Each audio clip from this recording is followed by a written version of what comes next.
I'm actually just streaming this to into YouTube instead of Facebook. I just changed my mind.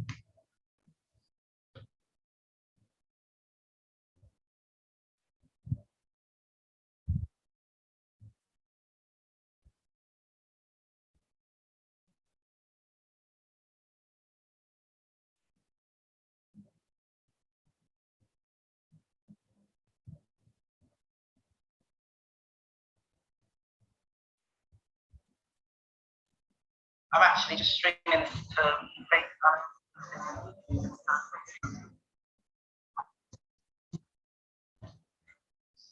Oh, look, here I am. Hey, hello, me.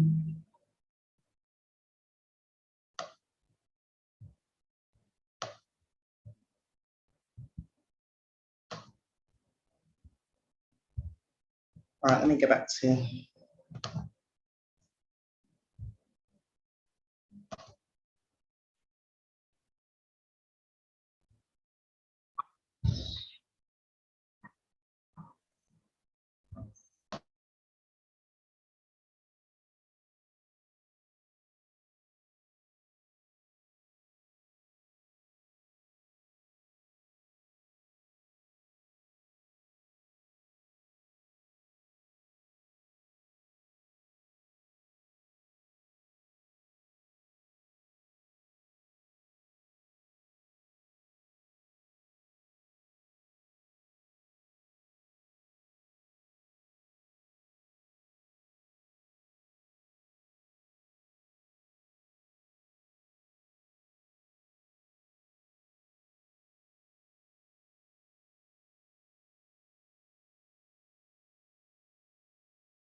Right, Colin, are you here? Oh, let me wait for the two people to connect.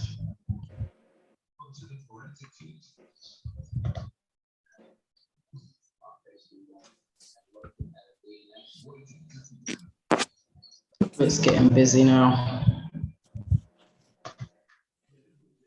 Evening.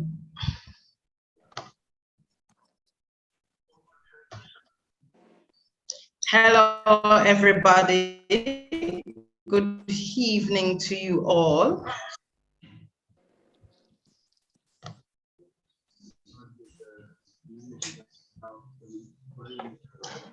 Right, so we're going to say a huge good evening to everybody. We're back again, and this week we're going to be talking about literally the criminal aspects of what could potentially happen with our young people. Oh,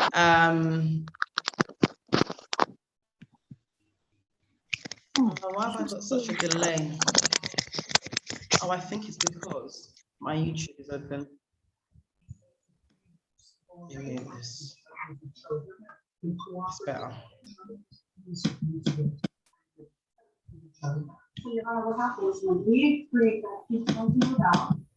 Right, that's better. So I can't hear myself feeding back now. So today's event, really, we want to try and focus primarily on, last week we did a lot around, or on Sunday we did a lot around exclusions, and if you come into contact, or if you're in contact with social services are in your life, what you can or what you could do, the best ways to do that, and some solutions. So I hope if you were on that chat on Sunday, you got a lot out of it, because there was Jennifer Obaseki from Obaseki Solicitors, and also, let me click this so that everyone stays muted when they come in, because it's very distracting. Could you guys mute your microphones? Mute. Right, I've muted you. And what could happen potentially if your child is excluded, how you can successfully challenge that exclusion, if you have social services in your life, what you can do to navigate that system, because I know it can be very tricky. I know a lot of stories are being told about parents so that they get the outcomes that they want. So this week I thought, because obviously the Black Child Agenda, our slogan is tackling the schools to prison pipeline, I felt it only the best idea to actually target or to discuss the issues around how, if your child is that child who has come into contact with the police, who may be looking at criminal charges, who may be looking at a sentence. A young person just called me today from London and said to me that one of their friends just got 35 years. 35 years in prison, and he didn't kill anybody. He didn't murder anyone. He didn't stab anybody. He got 35 years though, a young Black male. Now, we know that there's a disparity in the judicial system in this country. What we can do to change it, I don't know, but at least if we use the law and, you know, the skills, which we have a lot of them within our community, to be able to, number one, inform you guys as parents, and hopefully empower your young people so that they know if there's a stop and search, how they navigate that. So they know if they're up against being a victim of a crime, how they can actually manage themselves. For me personally, I'll say take your child and go and make sure that they learn martial arts. Martial arts can't dodge a bullet, but it does go some way in them being able to effectively defend themselves. My sons have had to use it before, because you just don't know. And no one wants to bury their child. And I know that there are a lot of us in our community who have, or know someone who has had to bury their child because of either gun or knife crime or some kind of violence. So today we also have Colin James, who is a specialist youth worker. I don't like to call them gang workers, because at the end of the day, not all of our young people are involved in gangs per se. Some of them are, yes, but not the majority. The majority are well-meaning young people minding their business, going on their daily lives, and they can easily get caught up in things. It's very easy for our young people to get groomed into certain things, and they don't even realize that they've been groomed. And how you as a parent can identify that and actually be able to protect your child and the rest of your family, because a lot of the time, it's not just you, or it's not just your child who could be affected by that. It could be your whole household. I've known of situations where whole household, the mother, the younger sister, end up being used as a sex slave. The brother was forcibly, had guns in their house, were forced to actually carry and sell drugs. And this is not just by the street guys, you know, this goes very, very high up the chain. But that's a private conversation that we need to have, a very, very closed meeting, not a public one like what we're having today, because these things do happen. And if you talk about it too much, you saw what happened to my last Facebook account, you know, you get shut down. So we have to be mindful. Oh, look, hold on, people are still coming in. So today we're really going to be focusing on the gang type activity, what you look out for, what you can do, how you do it. Alison Morgan, she's just texted me. She's a criminal defense solicitor.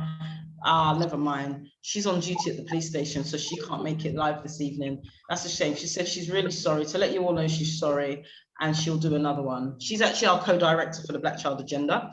And like I said, she's actually in the police station now as a solicitor. And just to give you a little background about her, Alison's been a solicitor for 12, 15 years, I think it is. And she also is a barrister as well. Now, what we find is, I don't know how many of you are aware, But legal aid for crime is almost going to be non-existent. It's been moved, just like legal aid for housing, legal aid for children and families, legal aid for discrimination, legal aid for education. Everything has been stripped away, and the last one to be stripped away will be crime. And it's slowly going. So what she does as a criminal, as a Black criminal defense barrister, understanding that the average solicitor will charge anywhere from £200 to £350 an hour plus VAT. The average barrister can charge anywhere from £1,200 a day. For an average trial at the lower rates is about £5,000. And at the higher rates, you're looking at anywhere from 12 to 24,000, depending on the solicitor or barrister that you get. And sometimes that could be a day rate. So really, accessibility to legal aid is going to be non-existent, and accessibility to professionals who are solicitors is also going to almost be non-existent. Who are the biggest people that are actually affected by this? We know it is our community. Who has the least resources to pay for these services? We know it does come back to our community. So it is a problem. What she does is she has a lot of clients ranging from different creeds, nationalities, and countries. And what she specifically does is make sure that those within our community who she knows cannot afford to basically tap into her services at a fee, she makes sure that the other clients actually cover that cost. Does that make sense? So what she earns from A, she can actually utilize for B, C, D, and E to make sure that our young people are properly represented, because some of them are up on charges that no make no sense to nobody. Some of them are up on charges. You've got this IPP law. I don't know how many people are familiar with it, where you can be in prison indefinitely. Literally indefinitely. You didn't even need to be present when the crime took place. We have so many young autistic Black males, which is something I'm going to touch on later. So many autistic young Black males in particular who fill up the prison system right now because they literally just don't know. We've got a large Somali community in the prison system because English isn't their parents' first language. The African community, Nigeria, Ghana, etc. Again, filled. The prisons are filled with IPP clients like that because English isn't their parents' first language, and the young people don't know how to navigate the system. So they're in prison indefinitely for a crime they haven't even committed. So these are the things that we are actually up against. So, you know, we have to be very, very, very mindful with our young people. And, you know, one thing that I do know is that we are, as parents, mostly with boys, we are very overly protective of our boys. Say the sound is breaking up. Do you know why? I am in Ghana. Okay, it's probably me. I'm in Ghana. So my network is terrible here. It is absolutely terrible. However, it's what I have to be working with. Luckily, I can still do the Black Child Agenda from here. So it's what I have to work with. So if it does break up, let me know, and then I'll fiddle around with my phone, which is what I use to hotspot, and then get it back on track for you. Is that cool? So thank you, Lottie, for letting me know that. At least I know that you guys can keep up. Right, Colin, are you in the room? Sorry, I can see over here is filling up. You have to click your microphone so that you can speak, so we can hear you. Yes, I'm in the room. How you doing there, Cheryl? There you hear me? Go. I am well. So Colin James, as I briefly touched on you earlier, is a specialist. I will say a specialist. I don't, like I said before, I don't like to use the term gang per se, because it is a negative connotation they use of us. Yes, some of our young people are involved in gangs, but Colin, please give an introduction to, you know, our guests online and let them know who you are and what you do and why you do and how you do. Hello there. Sorry, I just muted you. Unmute yourself again. Unmute yourself, Colin. All right, could you hear me now? Yes. All right there. Greetings, family. My name's Colin James. I'm a founder of an organization called Gangs Unite over in Waltham Forest. I chose that name, Gangs Unite, because that was the name that they was given, and I was trying to unite the gangs at that time. My first 8 years was doing gang mediation just walking the road and just stopping all the kind of issues and problems that was happening in the gangs. Because I knew a lot of them, it was kind of a straightforward kind of career shift. I was a builder before, and they're building up houses when I was dreaming of building up people. And it was funny how I came and got involved with the young people in the community, and I just became a gang mediator. And from there, you just become everything. You was talking earlier on about the prisons and the state of the prisons. You was talking about mothers protecting their sons. There's an all-out attack on our children. And we need to really be aware of this. I said, if I go back historically a little piece, there was an absence of fathers. There was a removal of fathers from the homes. And the mothers was empowered to take care of the children. But it just seems like now they are taking away the boy children from the mothers. And the mothers haven't got the support or the understanding, and at times the knowledge of what's really taking place. It's not just a school to prison pipeline. It's in every facet of life that.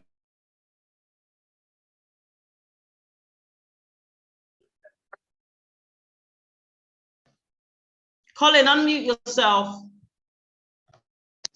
I keep muting, do I?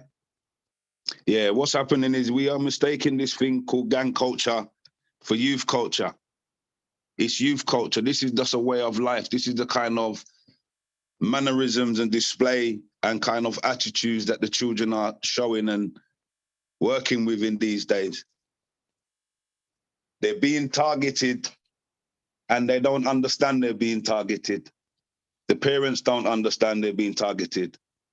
When I go into school sometimes, just the way teachers speak to children, I can see why children are problematic in school.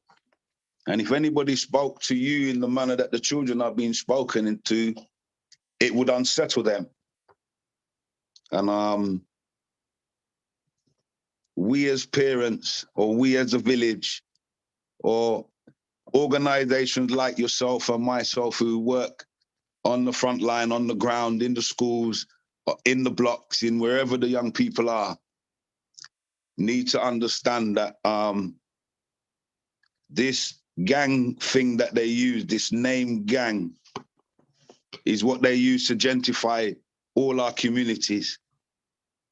And when you look at gangs, from gangs there came terminologies like troubled families, child exploitation, grooming. What's the new one there? Modern day slavery. All of these analogies are just branches to the same one tree. But with all of these aspects here, they have depleted the black home and the black family and are continuing to do so. And we need to be aware of what's really happening and what's going on in our community.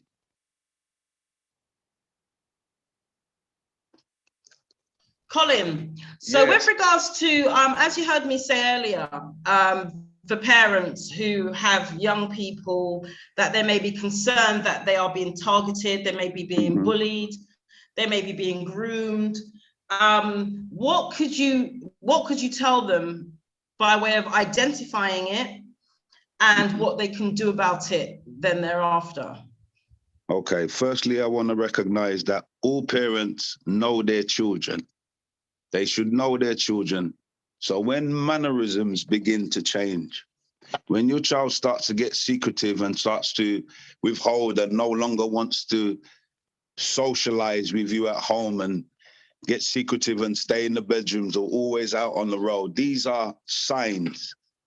When you talk to your child and your child starts to lie to you and starts to avoid certain questions, their attitudes begin to change. They become rude or difficult in conversating. These are kind of signs that you can see that something is going on in your child's life. Whether they are being groomed or whether they are being bullied, you would know by their kind of movement. Someone who's being bullied would tend to not want to go out would tend want to stay at home, stay in their bedroom, no longer start to socialize. Could you hear me still? Yeah, no longer, are we still there? Could you hear me? Hello? I think it's gone. Hello? We can hear you. We can hear you. Oh, sorry. It said end and the recording stopped, so I thought it went off. Yeah, you can kind of tell by their mannerisms. Like I said, if they're bullying, they tend to withdraw. They tend to stay at home. They tend not to want to socialize. They even stop looking you in your eyes when they speak to you. These are kind of signs. And as a parent, you should be able to recognize these signs. When they are being groomed, otherwise, they take on a different type of attitude. They take on a very disrespectful, dishonorable type of attitude. They stand up to you more. They answer you back more. They go outside and break your rules or the boundaries that the family home has set. They go out and they don't come back. When they come back, they are talking differently. A young person that is very open about being on the road would want to display it everywhere, even to their parents. And these are kind of signs that you can see and look at and kind of recognize where your child is going.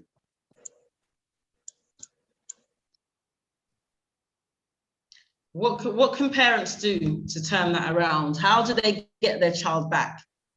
How do they get them back? I said, first, you've got to be honest that something's happening as a parent. Because most time parents, they don't want to tell anybody that they're not in control of their own children.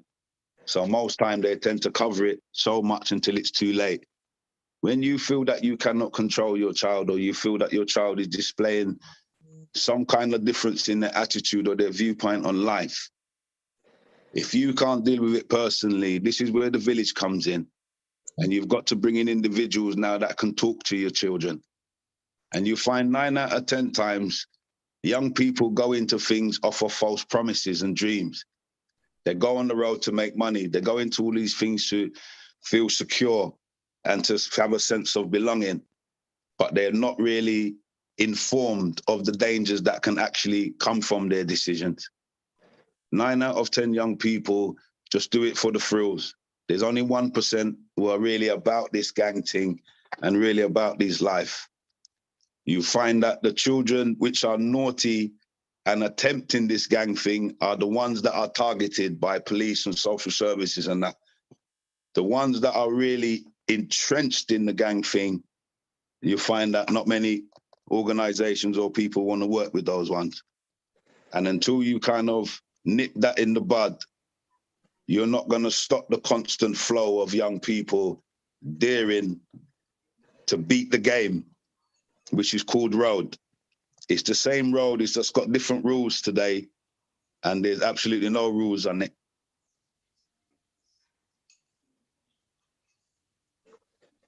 Did I answer your question there? Yeah, slightly. Because you know what I was thinking, like, you know, when, put it this way, I remember once I was in my house and my boys were younger then. And I sat down on my living room sofa and I'll never forget it, an embassy filter box was in the chair and it fell on the floor. Mm-hmm. And there was 2 crack rocks in it and it fell out and I hit the roof. And I was thinking, oh, not my sons, no way. And who's bullying them? What's going on? The first thing I did, by then my husband had already deceased. So what I did is I went down the road to someone who's well respected as a guy, because there was no man in my house, as a guy that was down the road, well known in the community, and I banged down his door and I was like, listen, you need to come and chat to my son. You need to come and chat to my son before I kill somebody's grandchild in this house. And I was absolutely livid.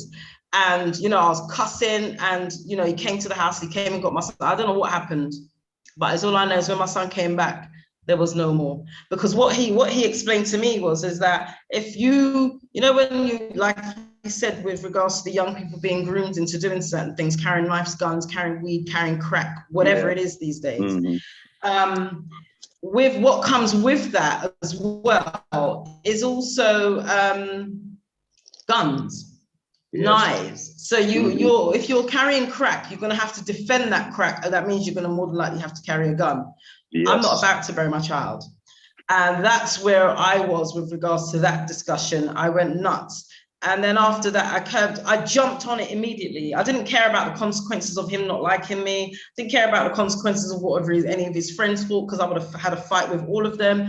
Whoever it was that tried to give it to him, I went and licked down their door and with a 4x4 and told them if they ever come near my child again, I will break their head open. You know, I went literally nuts because I weren't having it. I wasn't going to allow my child to be a statistic. Not everyone is that fortunate or lucky, because I know there's many people who are actually scared of their own children.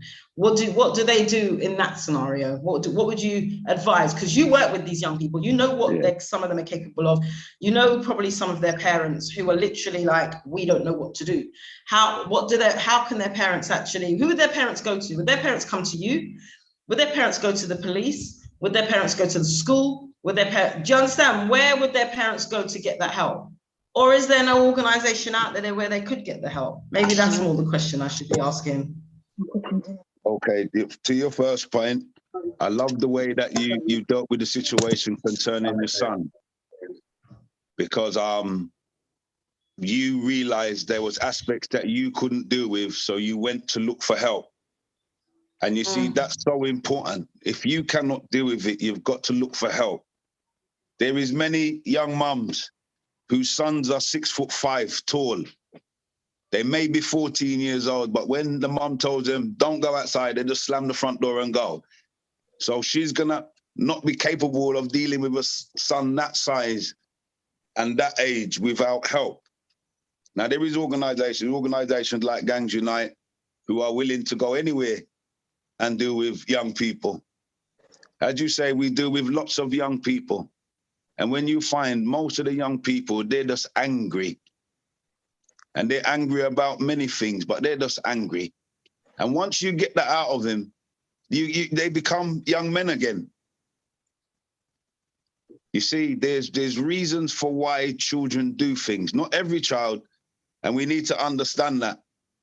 There's millions of children in London, in England, and it's only a small percentage that are actually doing this gang thing. Most of the other young people are just trying to make money. And it's very hard, because talking from my own experience, I got expelled from school at 14. So I was on the road. Being on the road, not being in school, ended up getting into certain problems, ended up going to prison, ended up going to prison 4 times. But now, once you finish your prison, you're black, no education, criminal record. No one employs you. So you're already stuck. I've found throughout my whole journey, no one's ever employed me. I was fortunate because I learned to do building work and I was able to work self-employed. But a lot of these young black males, they're already finished from while they're still in school. They're 14 years old, they've got criminal records, they've got no education, and they're black. So what opportunities lay before them? And what happens is certain older youths on the road, this is what they are conversating to our children. It doesn't make sense you doing this because you're not going to get any job anyway. There's no opportunities. The role models that the young people are seeing who are able to look like the movie stars or the footballers or the singers or the actors is the man them on the road. And they are the only people giving opportunity to young people. And until we break that trend, it'll be very hard to stop what is taking place at the moment. If that makes sense. You still there? Yeah. Okay. It really does. And I'm glad that you mentioned mine.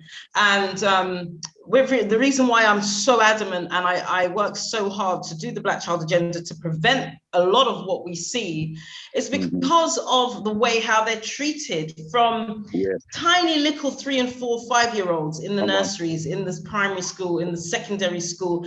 The way how these people treat them, the way how they put on them, the way how when our children have additional needs, the way how they treat them like worse than dogs. Yeah. They treat our children so disgusting. Like I've had cases where a child he was autistic, and that seems to be, you know, there's been a 2000% increase in autism amongst young Black males in the last 10 years. So, and that could be a range of things, diet, all kinds of different things. But the thing is, oh, hello. There's a way to navigate around it. There is a way to navigate the system. There is a way to make sure that this system doesn't capture your child.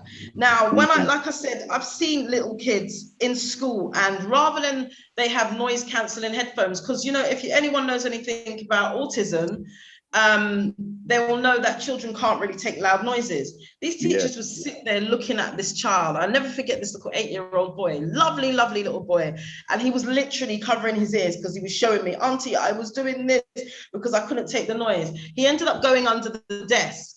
They took him by his ankle and dragged him out from under the desk. Then the teacher literally stood over him and screamed at him that he needs to go and sit down. Do you know this child went and sat down and took a pencil and started cutting himself in his wrists because he was so stressed out? This is how they treat our children. When you're not there and they're trying to skin tea and be nice with you, understand when you're not there what they're doing to your children, because they can, and they don't think your children are going to go back and tell. And a lot of the times the children don't go back and say anything to you, because your children can pick up on your energy. If you're stressed out, if you're sad, if you're upset, they know that maybe right now is not the good time, so they put up with it. The amount of young Black children I know that are self-harming, 14 and 15-year-old girls, young girls out there using themselves for sex because they don't know where to go, being groomed, like we mentioned earlier, into this sort of thing because they don't feel they have anyone to talk to. I know of one agency that deals with young girls who are at risk of being groomed into this type of lifestyle or bullying.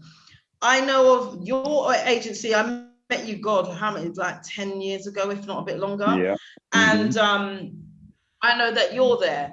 But generally, that net that is needed for our children and our parents is the problem. And I find that it's a problem because, number one, we don't have access to the same resources as everybody else. As we know, funding agencies will give us £5,000 for 5 years and give white organizations £12 million for 5 years. White organizations can't deliver, we can deliver, but we don't get the money. So we know that. And secondly, our community fail to respond. We fail to act, we fail to sponsor, we fail to support. There's 6 million Black people allegedly in the UK. Can you put your microphones on mute, please? And if everyone was to give £1 a week, we wouldn't be having this conversation right now. If we were doing something like that and being proactive, we would not be having that conversation right now. So it's a tragedy, but I believe a lot of this starts from the schools, because when I look at how our children are treated and then how they're kicked out of schools unceremoniously, they end up into the pupil referral units, which are literally, once they go to those places, I say to any parent, whatever it takes, even if to go and claim benefits, we paid, take your money back. And you don't have to send your child to a PRU, or you find a way of creating a network in your local area. Do that so your child doesn't go to a PRU, because the PRU is the sin bin. The PRU is the dumping ground. And if you go to any PRU across London, they're filled with 99.9% Black children, 99% Black boys. Okay, and that is the grooming ground for a lot of what Colin then ends up having to deal with to try and get our children out of madness. What is that? I said, you see, the problem is we understand that our children are under threat in the way they are. What we failed to do... Hold on a minute, can someone, who's got their microphone on? Because can you please move your microphone, because it's really distracting. I think it's Amaka. No. Sorry. Can you move your microphone, please? Thank you. Go on, Colin. Yeah. What we failed to do is recognize that we are relying on these same people that are failing our children time and time again, sending them to these prison rehearsal units and destroying our children, when we have among us some great Black teachers and facilitators and all of those things. Now, we forever talk about funding, and funding would always keep us overlooked, undernourished, and not doing any of the work. What we need to do as a village is, if we haven't got the money, we've got time. Now, if you gave an hour, if you had 100 people all gave an hour of their time over a week period to work with young people, we wouldn't need money. But we'd have all the resources and all the people and all the skills in order to reach our young people. You see, the responsibility is on us. It's not on the government. It's not on funding. It's not on all those things. It's on us. It's our responsibility to take care of our children. And we can complain and we can complain and we can complain. But we've got buildings where we can put in small schools and raise our children the way that we used to do. So it's up to us. We can continue to stand there with a begging bowl, waiting for these people who are imprisoning our children. See, crime pays, but not for the criminal. You was mentioning some figures earlier on, but you see, when you go to magistrate court, it's 13,000 for one day appearance, whether it's 5 minutes or all day. 30,000 in Crown Court, not the Old Bailey. It's 140,000 a year to jail the children, and 1.7 million if they die on the road. So they even make money from our tragedy. So the only way that we are going to stop this is when we become responsible for our own children and our own communities and our own nations. As you said, you know, the Black community needs to rise, because we are reaching out to their children and on behalf of their children, but they are not supporting the works that's going on among them. And we're looking for the government to give us handouts where there's people around us. And as you said, if 1 million people gave £1, you'd have £1 million. If people just gave £5 a month to the Black Child Agenda, you still have money to do what you need to do. I wish. So we can keep looking at these people and waiting for them to move. They're not gonna move. They've already showed their hand. It's what we're gonna do. And it's our responsibility. So that's why we just need more responsible people, people that feel responsible for the community, for the mothers, for the single mothers, and for the children that she's raising. And my call right now is to the fathers, absent fathers or fathers near and present, involved with their children or not involved in their children. The women have worked tirelessly for a long time. It's time that we as men take our responsibility and go on the road and find our children, talk to our children, see if we can provide opportunities for our children and protect our children from the police and all them things that are against them. So this is something that is in the pipeline for me. I want to raise some street fathers and get 100 men. We go out on the road and find our children. So it's down to us, and it's not going to get done until we do it. And for those people who are sitting on the fence and think that it's got nothing to do with you, one day it can be you, and I pray it isn't. And we cannot look at it like it's not me. I raised 4 sons in a gang-infested area. All their friends went into a gang. But I was like you, I was an electric fence. I never bring my son into this world to kill anybody or to be killed by anybody. So I had to set my boundaries and my parameters. And it's better I kill my child than someone on the road kill my child. It's better I beat my child than a police officer spray CS gas and beat my child. So it's up to parents, because the government is telling you how much power you have, but they're your children. And you need to understand that all the power concerning your children belongs to you. You don't need to keep them in school. You can homeschool them. There's so many different alternatives that we can use, but we as a community have to do something.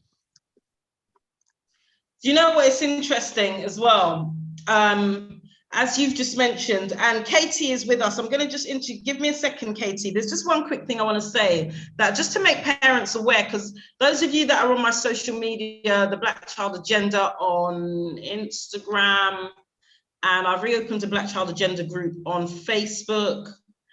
And where else are we? We're on TikTok, but we're banned already again. Banned. Oh, man. I'm banned. I'm forever. Really? Do you know what I post on there? Only stuff about education, just like my Facebook, just like my Instagram. I most 99.9% of my posts are about education and what parents can do, how they navigate the system. And then it goes against their community guidelines. I've been banned on TikTok for about a week now. And so, but what did I do? But then when you get the white people then that are on there, it is what it is, they will report you. So then you just get, but I'm forever shadow banned. I'm shadow banned on Instagram. So a lot of people don't even see my posts. And they completely deleted my original Facebook account, like millions of followers, whole tens of thousands of people in groups. They shut it down. But yeah, good luck.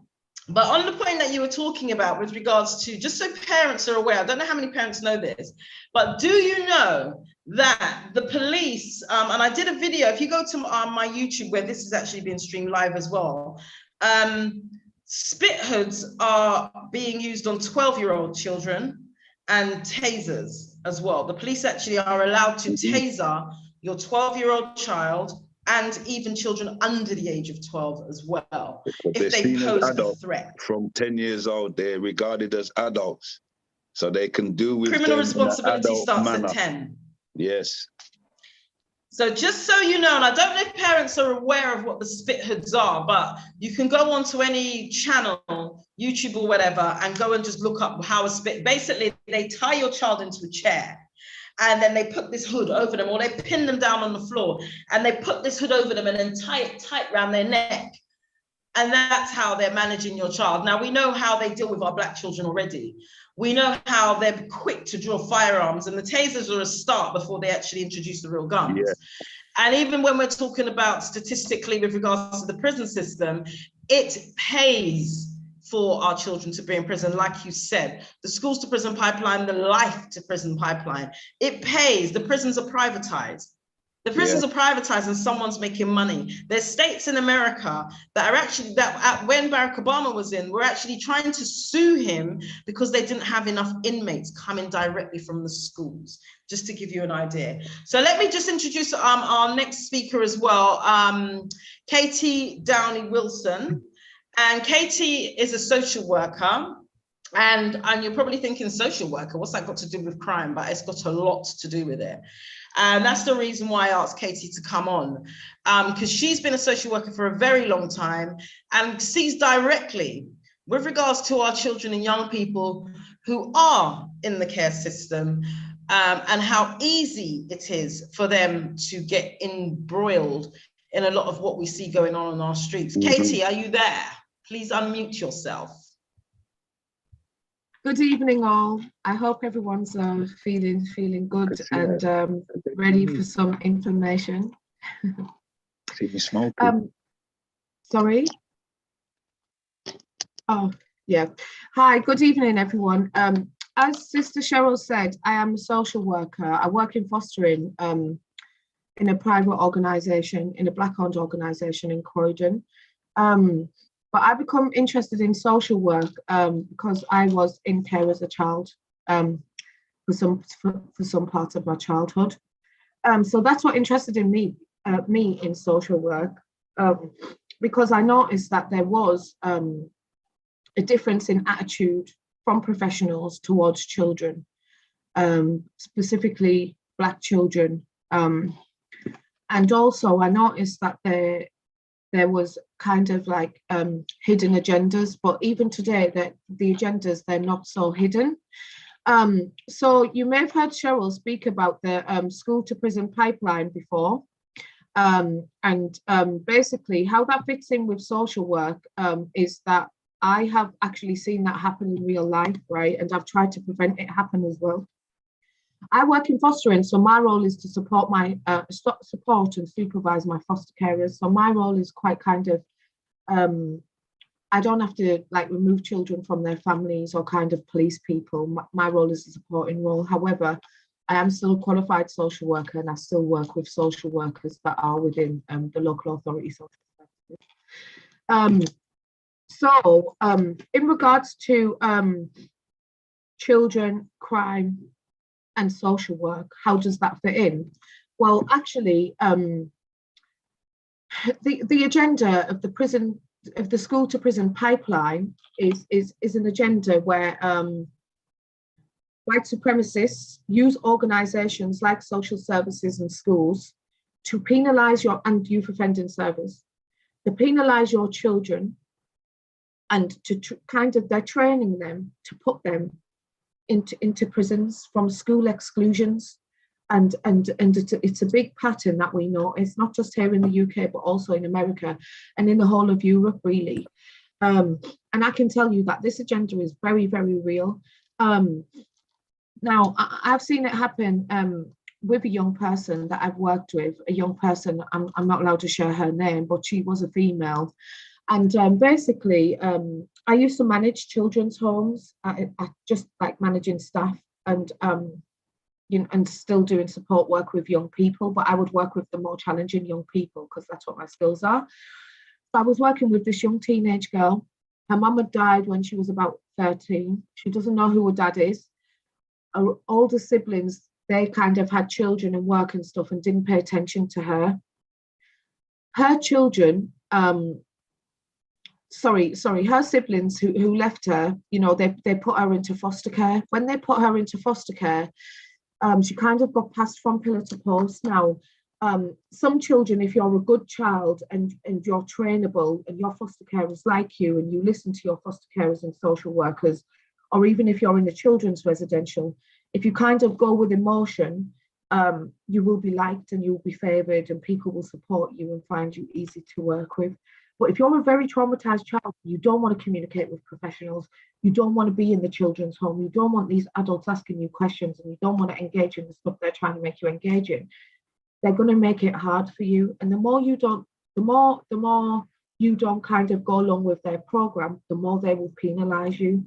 And what they do is like they single out children. They single out children, the children that kind of don't have parents or family that check on them. Because we do have children in care whose parents are very, very interested in them, but they're just not able to parent due to mental health issues or whatever issues. But then the children that don't have anyone that comes to see them or call up about them or nothing, that's who they use for these agendas. So this young, so this young girl who was a teenager, she come to us. She'd been kicked out of several homes prior to coming to us. Now, there's certain processes that we're supposed to follow as professionals, such as if they don't come back to the home at 11 p.m. or 10 p.m., whatever their curfew is, we need to report them to the police, right? But really, as a professional, what you should do first is like try and call the young person to see where they are and all of these things. Some staff cannot be bothered doing that, so they will just report them to the police and stuff. And her name kept on getting flagged up, but I noticed a difference in between the way that the staff dealt with her in comparison of how they dealt with other children in the unit, other children that weren't Black, or other children whose name didn't pop up so many times, or other children who had supporting families. So basically, she's in prison right now. Now, what I'm talking about when she lived in the homes that I used to manage, that was about 5 years ago. She happened to be from an area where one of my nephews lived, so I got some inside information on her. But I used to support her and go to her youth offending service appointments and stuff. So one day I got to the youth offending appointment before her, and the staff member in there, who was their ex-police officers, a lot of them. This is in Cobbs Hall in kind of like West London. So when I've got there, the police officers got this attitude: look, if she doesn't get here by this time, we're going to have to kind of like report her for not meeting her conditions, and we're going to have to do this, and she knows better. She knows that she has to come here on time. And I said, do you understand that she's coming all the way from Hounslow on a bus by herself for the first time for her appointment, and she's on her way and she's made the effort. Usually she doesn't come, so you kind of have to like, and she's gone through trauma, you know, separation and loss, not just from her mom that she's lost, but from her siblings, abandonment trauma, so many things, plus problems on the streets with friendship groups as well, or peers. So as soon as she arrives in the building, she only comes like 10 minutes after me. As a professional, you can still go ahead and do that appointment. It's in your discretion as a professional. You know, I said to the police officer, or just let me call her and I'll see where she is. So I'm quickly calling her, like, where are you? Where are you? You need to come, blah, blah, blah. So she's like, I'm 10 minutes away, da, da, da. She come. When she arrived, the police officer who had this bad attitude was, oh, hi, hiya. Oh, it's really good to see you. You look lovely, you know. How was your journey here? But before she got there, it was, oh, this young person, she knows better, rah, rah, rah. So it's like a two-faced, right? This young person, she kind of knows not to trust these professionals. So when she's got there and the officer's been all like that, was like, you know, we really care about you, don't we? She was like, oh, whatever. Like, can we just do the appointment, get over it? And I don't blame her for that attitude, right? But then what happened instantly after that? We finished the appointment. I left and come back to Croydon to do my work. She got on the bus back to wherever she was going. I think she was going to her local area to go and socialise. Do you know that the next day when I come to work, I had a report sent to me on email by a staff member from Cobbs Hall that had followed her and happened to get on the same bus as her. Oh, what a coincidence, right? And the staff member didn't realise that she was on the bus at the same time. And, no. You know, that's a lie. I know that they followed her. They do this on purpose to try and get her out. They were already willing to kind of like report her to make, you know, flag her name up more and more, to penalise her more already. It was my calm attitude and trying to kind of bring a common ground to the officer that kind of prevented her from doing that. Yeah, they followed her on the bus. They sat and listened to all of her conversations, and this young person didn't even know the staff member was behind her on the bus. They listened to all of her conversations and then kind of raised her risk level, because from her conversations, they've realised she's gang affiliated, right? So then they've put her on the gangs matrix, this gang matrix that they've had to pull back because there was no evidence to it. It was based on racial profiling. Remember that the Black community are the only community that being in a group of more than 3 people is a criminal offence. Well, not so much a criminal offence, but it raises criminal suspicion because we are now a gang, and a gang is a criminal enterprise, basically, right? So they've then made this report. Anyway, she moved out of my care homes. Something happened. I don't know what happened, but I went on holiday for a week.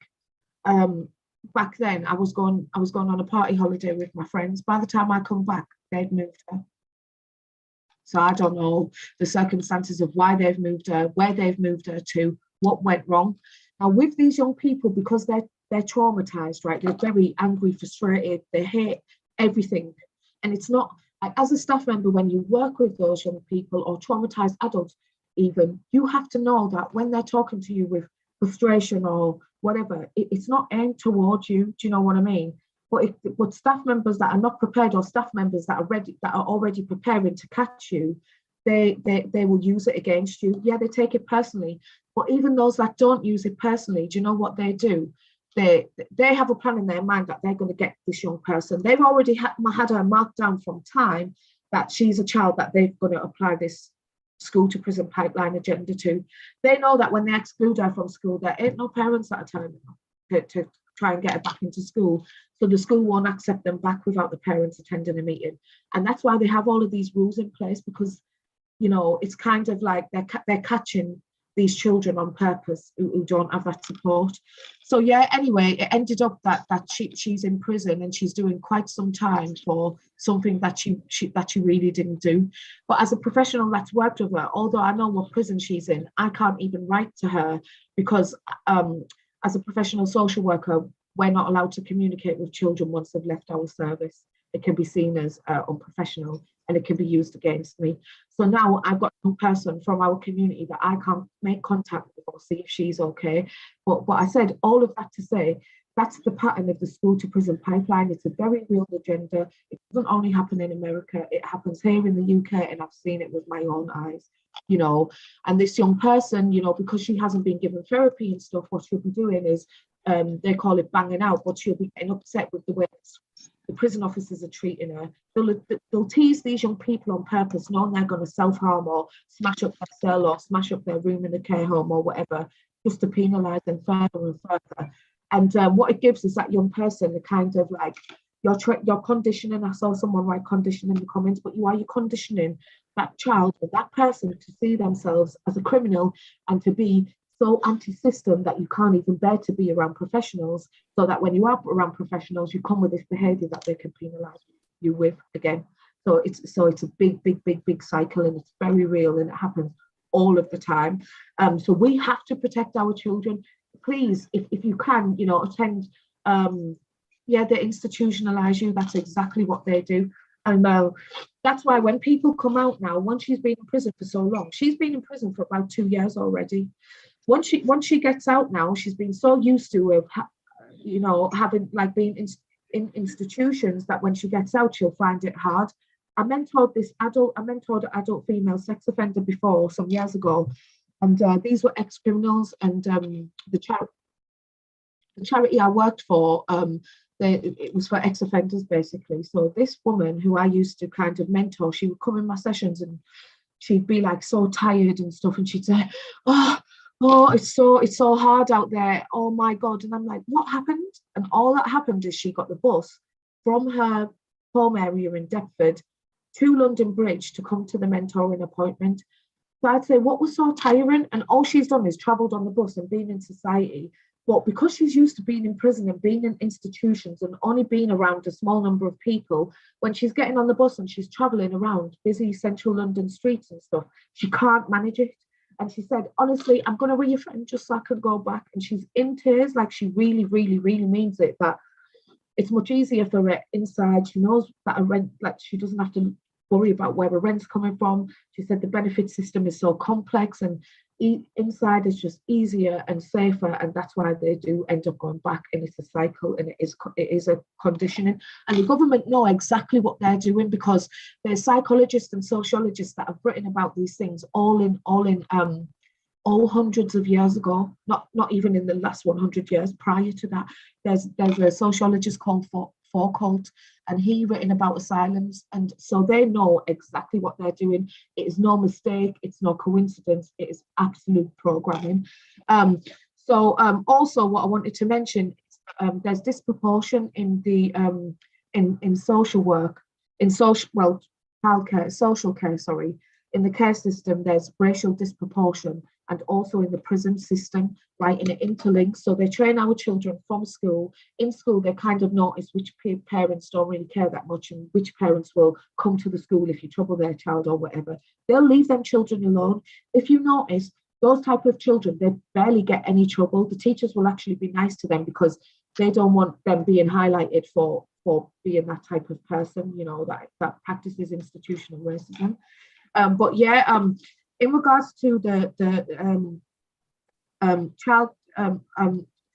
in regards to fostering, I looked up the statistics online today on the .gov website, and it states that, you see, they break up our statistics. They break up mixed race children and black children, or black people. They separate our statistics to make it look lower. So when we look online and we see that there's 20% mixed, 9% black, and you know, whatever, 40% white or whatever, we'll think, oh, it's not that bad. But if you put the 9% black people and 20% mixed people together, that's actually 30%. 30% of black and mixed race, because I'm mixed race, and they always refer to me as black, even if I say I'm mixed race. You know, they'll say to me, oh, you can represent the black community. Well, you know, can I represent dark-skinned people? Can I represent people with 2 black parents? Do you know what I mean? But so when it fits their title, they will call us black. They will call Indian people black.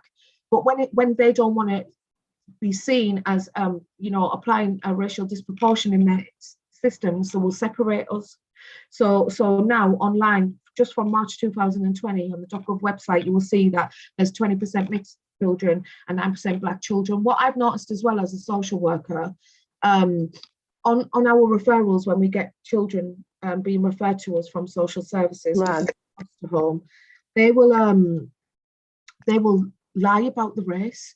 They will lie about the race. Like I had a mixed race woman, and I had a mixed race woman that needed a placement for her and a baby coming into care.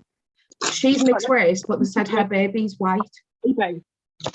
Now, even if her baby's white, ethnically, maybe the child, like even if the child's father's white, ethnically the child's mixed race, so they lie about our identity to try and reduce like statistics and stuff to make it look less. So anyway, as I was saying, there's 20% mixed and 9% Black children in care in the UK as of March 2020. The numbers of children in care from March 2020 to 2021 is actually, there's been an increase in the last year due to COVID. So yeah, 30% of us are in the care systems. And when you compare that with white people and Asians, that's actually a third of us. That's almost a third of us. A third of the children in foster care are mixed and Black. In prisons now, in the prison system in the UK, there's 13% Black and 5% mixed. That is 18%. That's 18% of us. Now, where the disproportion comes in, which means kind of outweighed number, unbalanced number, is this. How can there be 80% of us in the prison, but less than 5% in the UK? When we look up the 5%, BAME, as I saw Tony Seeley write in the comments, BAME means Black and Asian ethnic minorities. So it's anyone who's not white, Black and brown, yeah? So there's 5% BAME people in this country. The Asian people are included in that 5%, yeah, and mixed race and Black people. Yet in prison, there's 18% Black and mixed race. That's not even including Asian. Do you see what I mean? So there's almost 20% of us in the prison system, but less than 5% of us in the whole of the UK. So there's a racial disproportion. Why in the whole of the UK, out of all of the people here in England, Scotland, Wales, and Northern Ireland, there's only 5% Black and mixed race. The other 95% are white or other, yeah, the whites, like Irish, European, English. Yeah, in the prison, there's almost 20% of us Black and mixed race. And then there'll be a percentage of Asian, which is sometimes smaller than Black. And then there'll be a white percentage, which is about the same amount as Black and Asians together. Do you see what I mean? So there's racial disproportion. And not only in the care system and not only in the prison system, but also in the mental health system, there's racial disproportion as well. We need to be very careful when we're calling mental health services for our family members. Statistics, online statistics show that, and research show, and this research has been collected from actual mental health services, private and the NHS.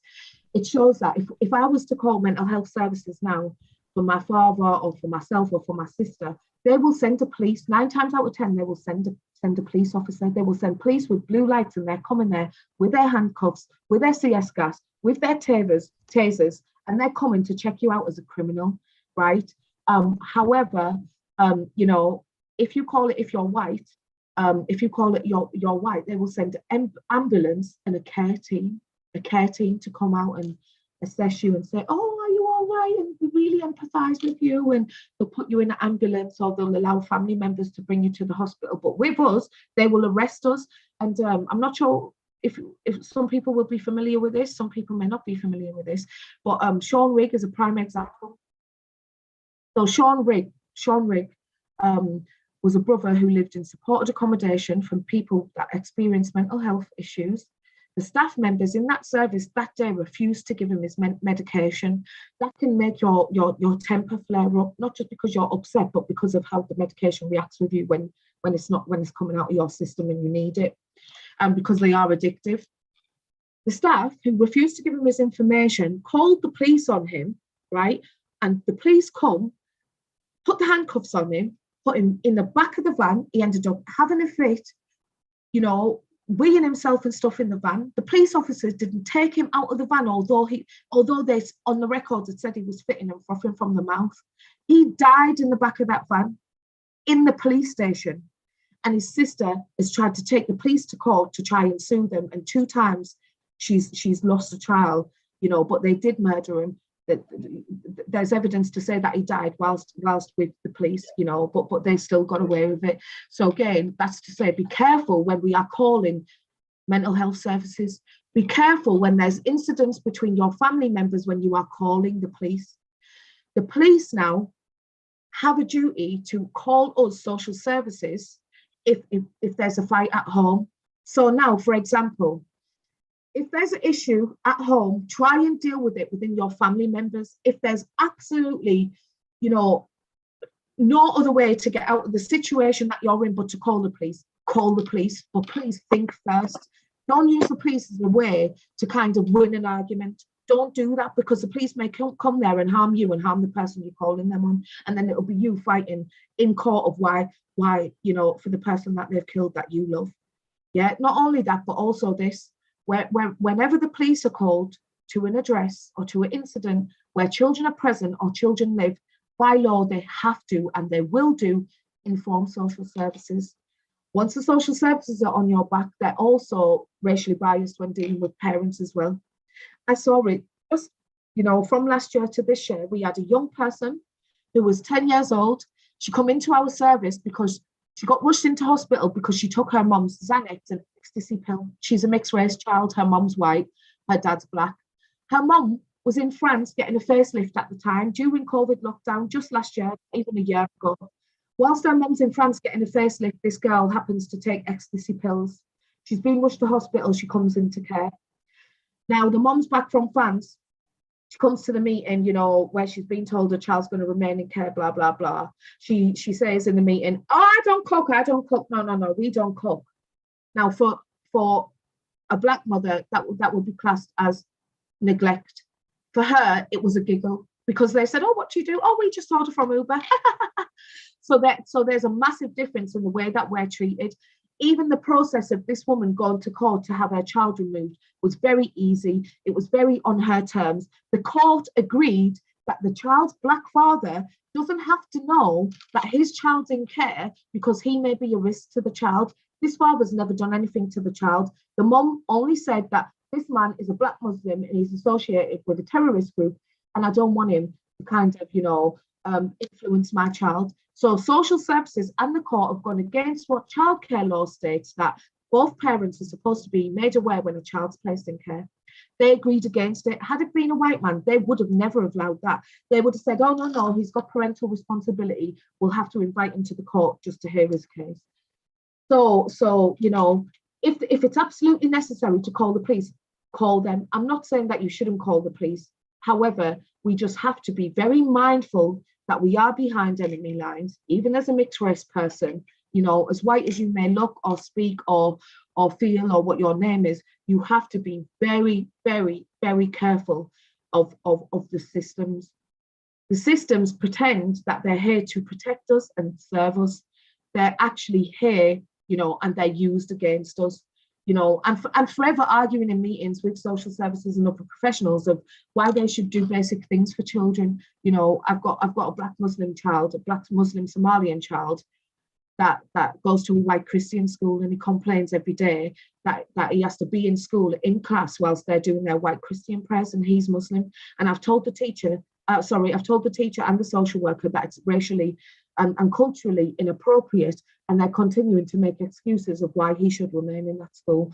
So all of that to say that the racial disproportion is very real. You know, social services, the criminal justice system and all of that, they are interlinked.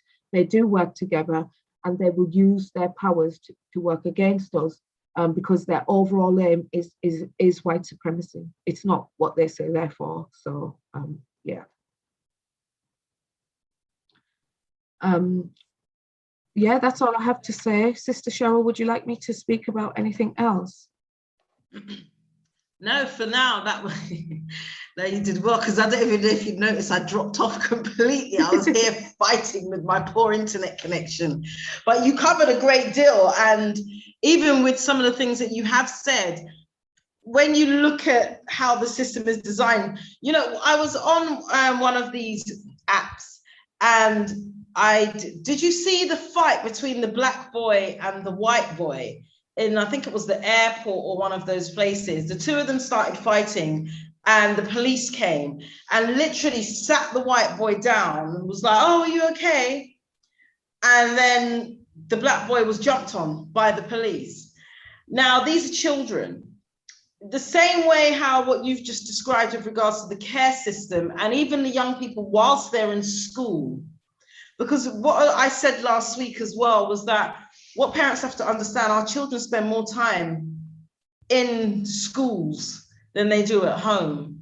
And the access, like you spoke about earlier with regards to these young people being accessible by the street people, I don't even want to call gangs, the street people, and even, those that are in gangs, is alarming. But like Colin said earlier as well, it's our responsibility. It is our responsibility. And if we're not going to do something different, then we can't expect different results. And every year, I saw someone made a comment earlier about working in a Peru. Now, do you know, as a community, where you can actually come together and actually open a Peru of your own? A lot of people aren't aware of that. You can create an organization, you can find a building, we've got churches sitting there every week taking tithes. I'm sure they can open their doors, and you can actually open up your own Peru, and the local authority will treat you just the same way as they treat any other Peru. And also alternative provisions is what someone's written as well. You can actually open them yourselves. You don't have to rely on them. Right now, they opening up more for 5-year-olds. Why? Why does a 5-year-old need to be in a Peru? What is a 5-year-old going to do that's so bad that they're going to be in a Peru? So we have to really think about what's going on, how it's going on, who is going to be affected, and it is always us. Spit proofs and tasers for 12-year-olds and under 12s. There's just so much, and the easiest way to do that is through kicking our kids out of school. So then they're on the streets, and then they're in the pupil referral units. And then what I find as well, just doing the Black Child Agenda, it's like this system, everything has something on it. So from the schools, you've got social services, because the schools will call social services on parents. If you're a parent and you speak up for your child, or you go to defend your child or anything like that, sometimes, and a lot of the time, they call social services on you, and then the cycle begins. With social services also comes the police. Everything is interlinked. And if, say, for example, your child decides that they want a PlayStation 5, and you say that you're not giving them their PlayStation 5, they can turn around and tell you that you're emotionally abusing your child. If you don't agree with a particular religion, they'll tell you you're emotionally abusing your child. If you don't want to teach your children about same-sex relationships, LGBTQI+, they're telling you that you're emotionally abusing your child. So we have to be very, very on the ball with regards to all these new things coming out. Someone sent me a link the other day that in Scotland, they're lowering the age of sexual consent to 12. I've been talking about that for the last 10 years. It has always been there. The fact that children were going to be learning about LGBTQI+, even if you go to a religious school, always been there, something I've been speaking about for years. If you go back to some of my old YouTube videos, you'll see it's all there. I saw someone just posted about home education. They're coming for you guys too. They've been coming for home educators for the last 15 years. The only reason why they haven't stopped you being able to home educate is because there's a lot of white people who are in very powerful positions in the UK who, as soon as the government come out with some foolishness, they jump on them. They are on them, all over them, like a virus, like COVID. You understand what I'm saying? They are all over it. So that's the reason why they've managed to keep it at bay. But one of the main things that they have been trying to do, and I think they've just pushed it through, but there may be a battle going on again with these parents, is that even as a home educator, they're trying to tell you that you have to pay £1,500 a year to register on their register to home educate your child. Tell me how that makes sense. And what universe does that make sense? So these are just some of the things, like the COVID was just a smokescreen for the new laws that have been brought in and how they were taking control and power over us and they're able to do what they want to do with us and our children. We already know with regards to the thing about children being ours and the registration form and the birth certificate and all that. I don't even want to get into that debate because it's a very long and tedious debate. However, the fact still remains that unless we're on top of this game, our children being in gangs is by no accident. Our children stabbing each other on the street is no accident. Our children filling up the prison system is no accident. Our children having mental health crisis and meltdowns is no accident. Our children being put in the care system is no accident. None of it is an accident. It's all by design, and it will continue until we decide to do something different. The Asian community cottoned on years ago. Every other community cottoned on years ago and decided to put their money where their mouth is and do something different. That's why they're powerful. Do they apply for funding? Absolutely. Absolutely. And why shouldn't they? Take the money. Why wouldn't you? It's our money. Don't rely on it, but use it to leverage ourselves so we can buy the buildings. I remember when I'm in the UK, I'm in Brent. And I remember Brent Council, I decided to run to be a local councillor. And I know you've got something going on in South London at the moment with that. But I decided to run to be a local councillor, and that gives you quite access to a lot of information of what goes on in the council, how the council actually works. You've got several things, community asset transfer. I don't know how many people are aware of community asset transfer scheme. So basically you can have a building and the building is sitting derelict and probably in disrepair, and it's owned by the local authority and more than likely going to be demolished at some point. You as a community organization, more than likely a charity, if you set up a charity, you can actually go and have that building transferred over to you as a community asset transfer, and you can get a lease on it for the next 3 to 5, 10 years. With that, and what a lot of charities do is that you, very good, well done. What you do is then you rent out the different rooms in there to small organizations that are looking for spaces to actually run their programs and projects. You only pay 20%, you don't pay any tax. You only pay 20% of whatever is needed, you don't pay any tax. So as a collective, we start actually leveraging some money and some finance. Within the local authorities, there's money for days. There's money, we pay taxes. If you pay taxes, then why shouldn't you have access to some of that money? We have churches on every damn corner in our community sitting down doing nothing, taking people's money every week for free, but yet your doors are closed when our children need somewhere to go. Our children are being groomed because they're on the streets because their parents have to work. Why are the church's doors not open, making sure that our children are not on the streets? Why are parents that don't work not volunteering their time to start up something to make sure our children are not on the streets, so they're not on the road, but gang banging or getting groomed or girls giving guys head in the park and all of this kind of nastiness that's going on? Yes, please. Yeah. I want you to, definitely. I'm glad you've reminded me. So all of these things are there. It's down to us as a people. We can't sit and wait and hope for the best. We can't rely on the 1 and 2 small organizations that are out there to be able to carry the load for the whole of the UK, because we're not funded. We're not funded, and we don't have the resources. We don't have it, whether it be financially or by way of people. Join forces with the organization. Colin is online. Find out how you can volunteer in his organization and give your time. Like someone said, an hour. Find an hour and give to our community, because it's our responsibility. They are our children. Do you know the interesting thing is when we say about collective responsibility?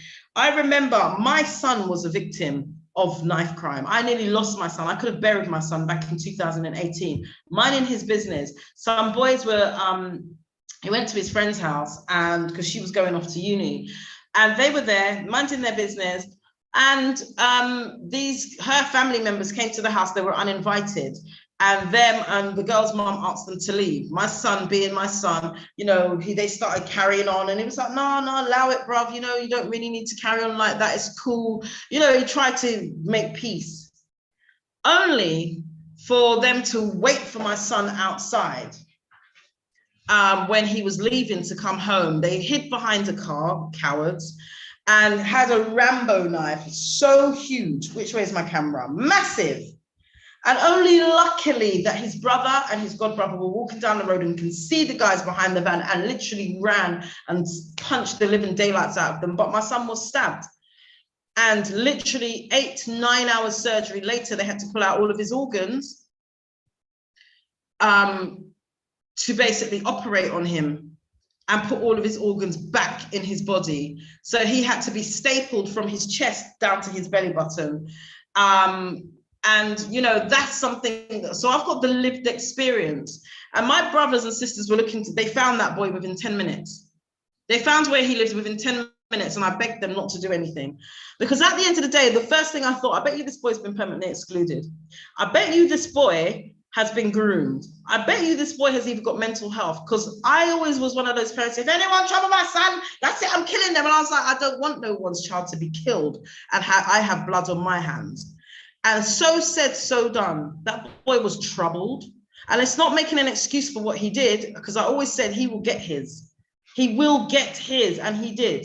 He ended up going to prison for another crime, because check out the police. The police, my son was in hospital for 2 weeks. Within the first 2 days, they dropped my son's case. They didn't even bother to investigate it. They didn't look into it. They didn't want to interview him. They came to the hospital while he was still under sedation to try and interview him.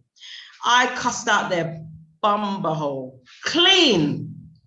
The hospital, there were hundreds and hundreds and hundreds of people outside. They told us that those people can't come inside. I goes, which part? They've come to see my child.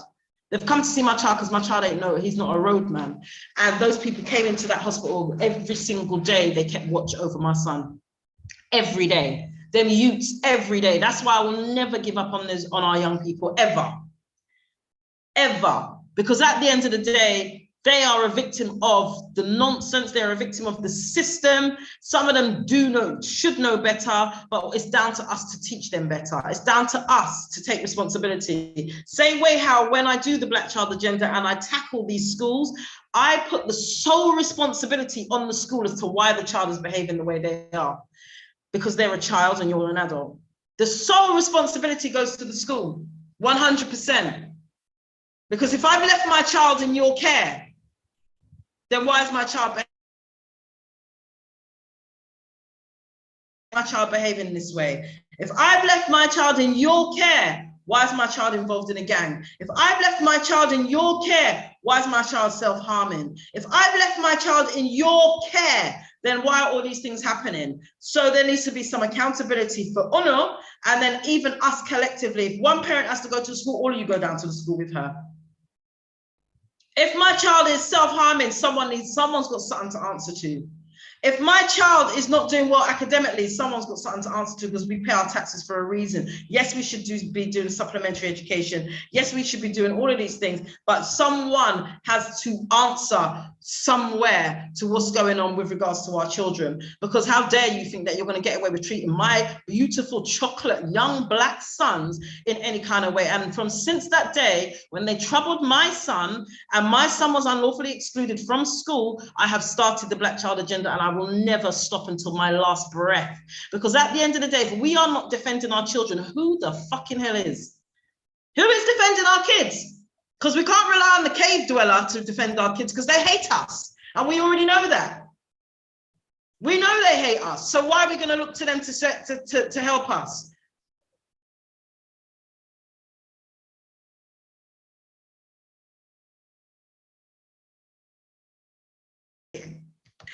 Let me see if I can open this thing. Have I gone offline?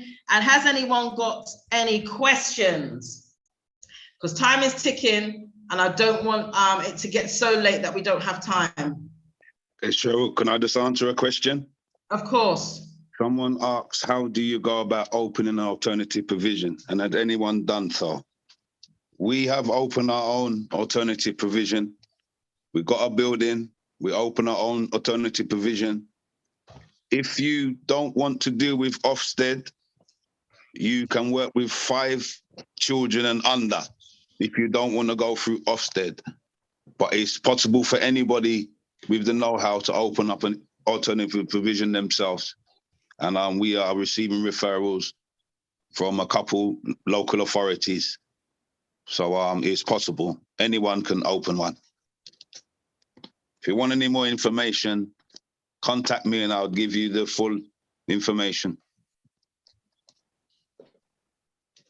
Fantastic. Put your email. Have you put your email? I've turned off my camera because my bandwidth is really poor. Also, I'm going to say, put your contact details if you in the chat if you can, Colin. Or if you want them to come through me. If you don't want people contacting you directly, just let me know. But if you can and you're okay with it, put your contact in the chat so people can email and text you, etc., etc. Or email is probably the best way because you don't want your phone being ringing off. Do you remember what I said to you earlier? You see this Zoom thing and all this kind of. I'm just getting used to this, so I don't even know where to start. Why put in any chat? All right, don't worry. WhatsApp me. Are you using your phone? Yes. Even still, you can minimize. Oh no, actually, don't touch it, guys. I will put it in the chat. Okay, thank you. Let me find your website from the Blue Girl. Sorry, I'm just asking someone to bring me food. The Blue Barbecue. I'm getting tilapia and banku. I haven't eaten my dinner. I decided not to cook today. So yeah, who else asked a question? So much I would like to do, including fostering. Yeah, Colin does have an Instagram, Gangs Unite. So if you can find him on there and message him directly. Do you use your Instagram, Colin? Not as often as I should, but the young people there now are gonna use it and fill it up for me. I'm still very pen and paper book type of person, me. I'm adjusting to this social media. Oh man, I love it. So I see iPhone. I don't have a name for you. I see you have your hand up. Is there a question? Yeah, so just the question was, in terms of as an organisation, do you support the joint up working of Black people within the community to kind of co-lead on projects? So for example, the gentleman that's just said around, he wants to open alternative provision. Sometimes, and I guess that's a great thing. I guess something I'm mindful about in the community is around too many cooks in the kitchen, and quite often then everyone wants to be the lead of their own project, which is great. However, then when we are restricted on funding opportunities and streams, it means that we're going up against each other to fight for funding, where actually we could be collaborating and joining forces to work on something bigger and better. I also come from a lens in which I am responsible for the commissioning and quality assurance of alternative provision in the London Borough. And quite often we have APs that are the proprietors are definitely passionate about the children and what they do. However, they quite often lack the experience and skills in terms of what is required of a school leader. And sometimes I think it would be better if we pool our resources and our expertise. So, you know, we've got a teacher there, we've got a businessman there, we've got someone that knows this, that, and the other to come together to work as a collective rather than individual. So do you guys support that? Do you, or is there a place in which actually, if I'm thinking about opening a school or opening a charity, that actually I can see what's available and see if we can join forces? Thank you. Of course. I think that's the most important thing. I think that's for Colin directly, or is that for me? I'm just putting it out there. I guess to you, and Colin obviously spoke. I use the AP thing as an example, but whoever's best placed to answer. It's a hard one. I'll tell you why. For me, it's difficult. Only because, like you said, everyone wants to be the king of a castle. And over the years, I've got tired of, and it sounds bad because I know we're all supposed to work together and be able to sit around a campfire and sing Kumbaya. I'm very hands-on and practical. I just want to get it done. And I know my lane and I'm quite happy to stay in it. Do I want to open an alternative provision? Nope. Do I want to work directly with children? Nope. Do I want to do anything else besides challenging doing what I do? Nah.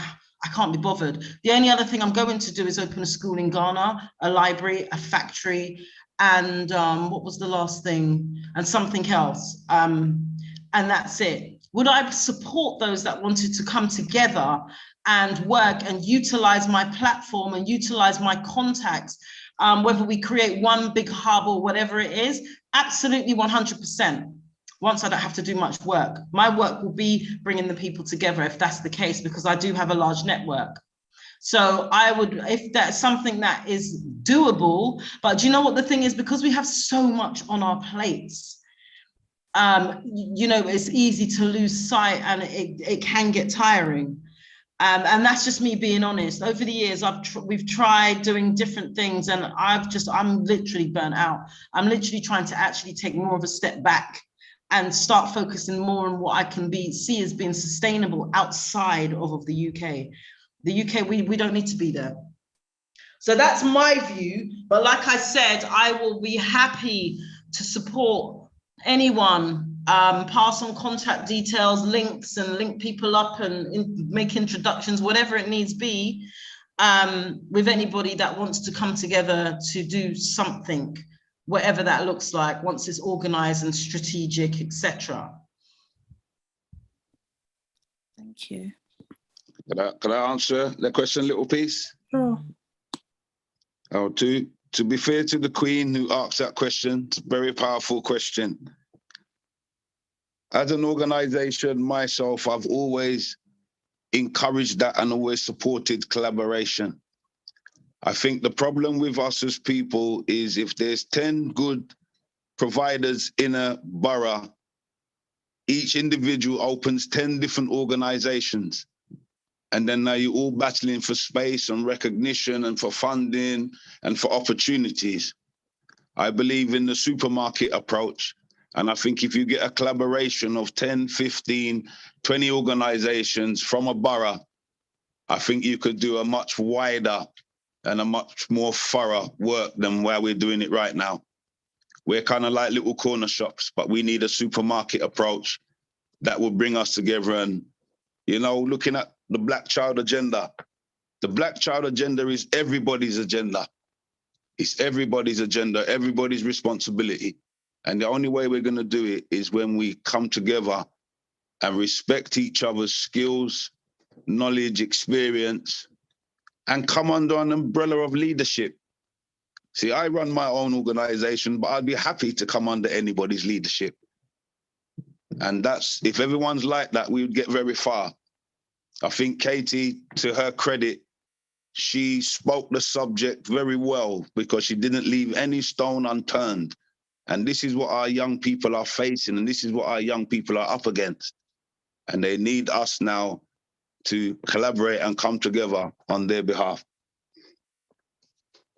So yes, I support collaboration. I agree with you. And then even when we say that, it's funny because I think as organizations, for example, with the Black Child Agenda, in a part of our questioning when we initially contact or parents contact us, one of the things is, do you need a mentor? Or, you know, and everything we do, unapologetically, everyone we work with is 100 Black Men of London, Gangs Unite. We will refer people. We're always using our referral tree because, like I said, we have a huge database of contacts. So if we know that we've got a child that's got mental health or self-harming or, you know, needs a service that we can't deliver, we don't deliver it all, I'm happy to refer them on to Westside Young Leaders Academy, who are now in South London, East London, North London, and Lewisham, and all over the place, because I know that what they do works.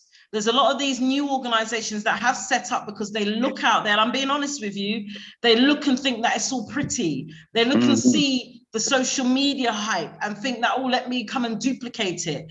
And nothing wrong with doing that, but at least say, oh, how are you successful in what you do? But what is happening, like someone tried to do it with the Black Child Agenda and actually used our name, and they were failing the children. Children were being kicked out of school left, right, and center, and they were going in under our umbrella, under our name, using our name to go into schools and basically lose cases. Now, we don't lose. And they've gone in and nearly mash up my reputation.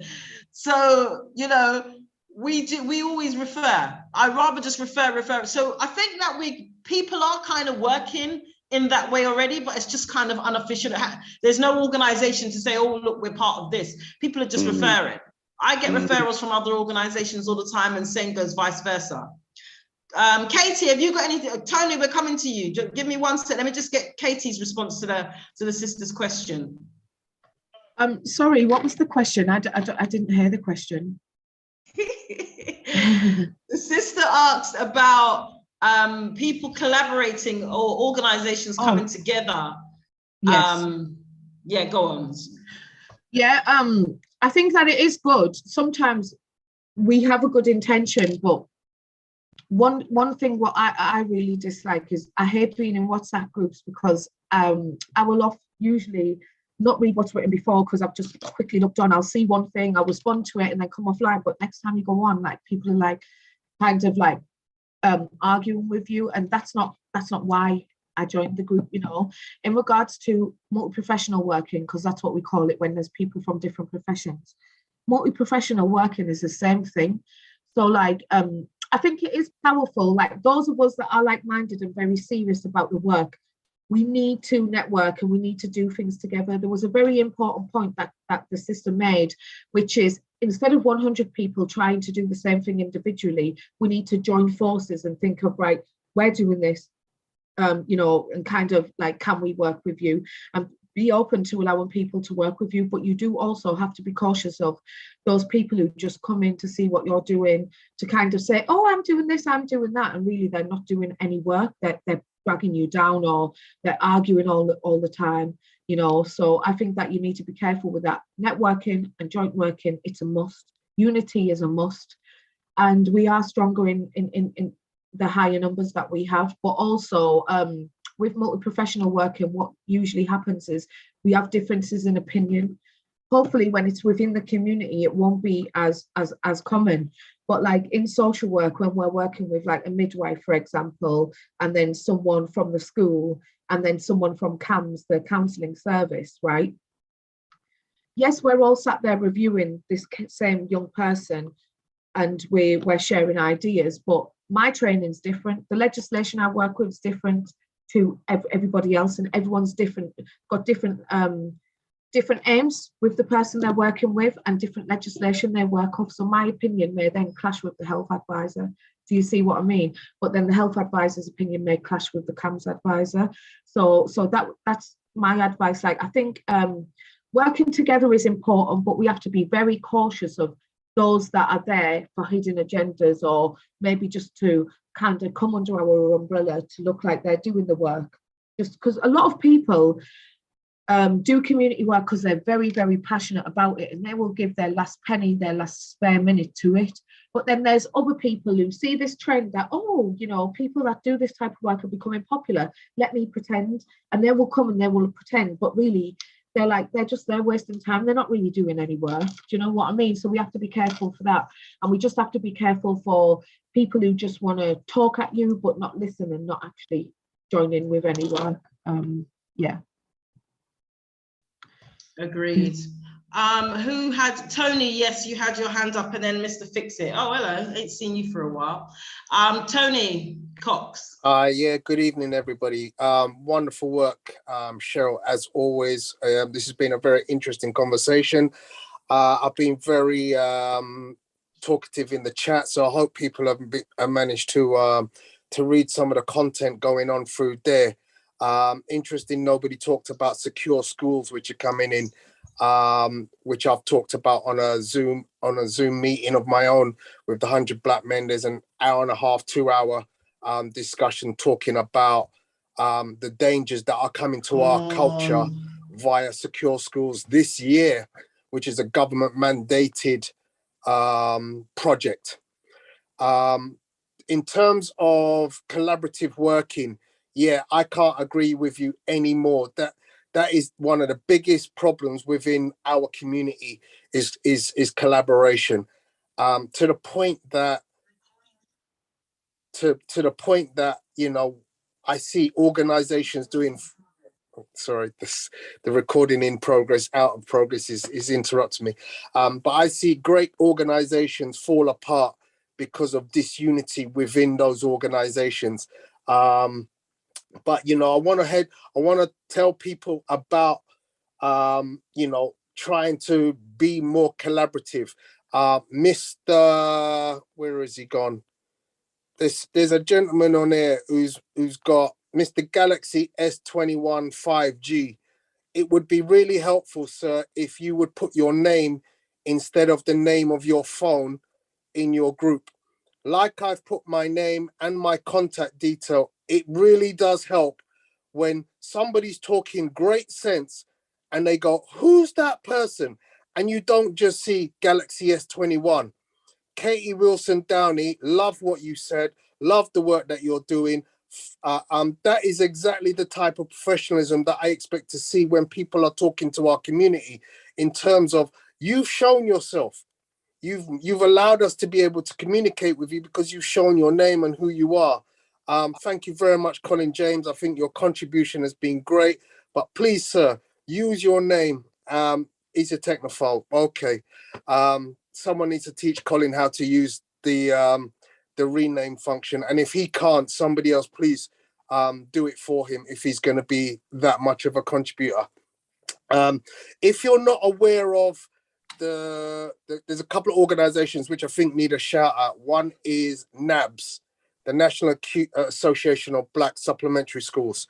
They do a huge amount of work. My brother there tries as much as possible to provide signposting to organizations. So if you're sitting in the middle of Manchester, Birmingham, Coventry, wherever you are, if you need help, you should be able to find a local organization who can assist you. And NABS is that platform where you can find that. The other one is my brother, Dean Okai. If you're not following Dean Okai and AdPac, you need to, because again, Brother Dean is a guy who collaborates all over the place. He is very active in terms of trying to reach out to people and work with different organizations to create Black platforms. If anyone is in need of assistance in trying to find anything that I've mentioned, as I've put in Tony Cox at Pugilist Boy, it means boxing because I use boxing as a form of way of training young kids. Yeah, I teach boxing in schools as well as being a teacher. Please contact me. I'm happy to join on with anyone and try and help collaboratively. And that's the end of my my point. Thank you, Tony. The next, Mr. Fixit. Evening, people. Evening, Queen. Good to hear your voice. Yeah, I just wanted to emphasize on the point of the connectivity and networking. For example, I'm from Manchester, and just love what I'm hearing. I just want to point out that the issue with people, the negative side first, get that out of the way. It's ancestral slavery. When it boils down to, we're talking about the kids, which is our culture, it's our future. When we start looking at it from that point of view, it's easier to get rid of. It's easier to get rid of the people that have not got the right vibe.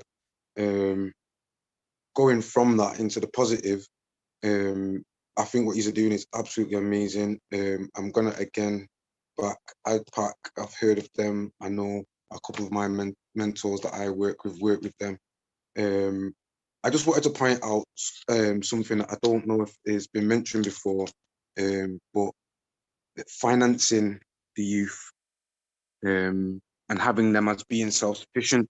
One thing that I've noticed through the black culture is, you know, we can call it the Windrush generation if we want. I don't really like using that term, but I'm 37, so my grandparents' generation came over here, bought houses, give an example, laid foundations. By now, the generation below me that are in the teens, by the time they're 14, should know about business and investing, entrepreneurism. They should have their own tech. I also believe that it is down to us. It's down to us bringing these teachings back into the home, which then expand into, as the gentleman or king before me said, schools.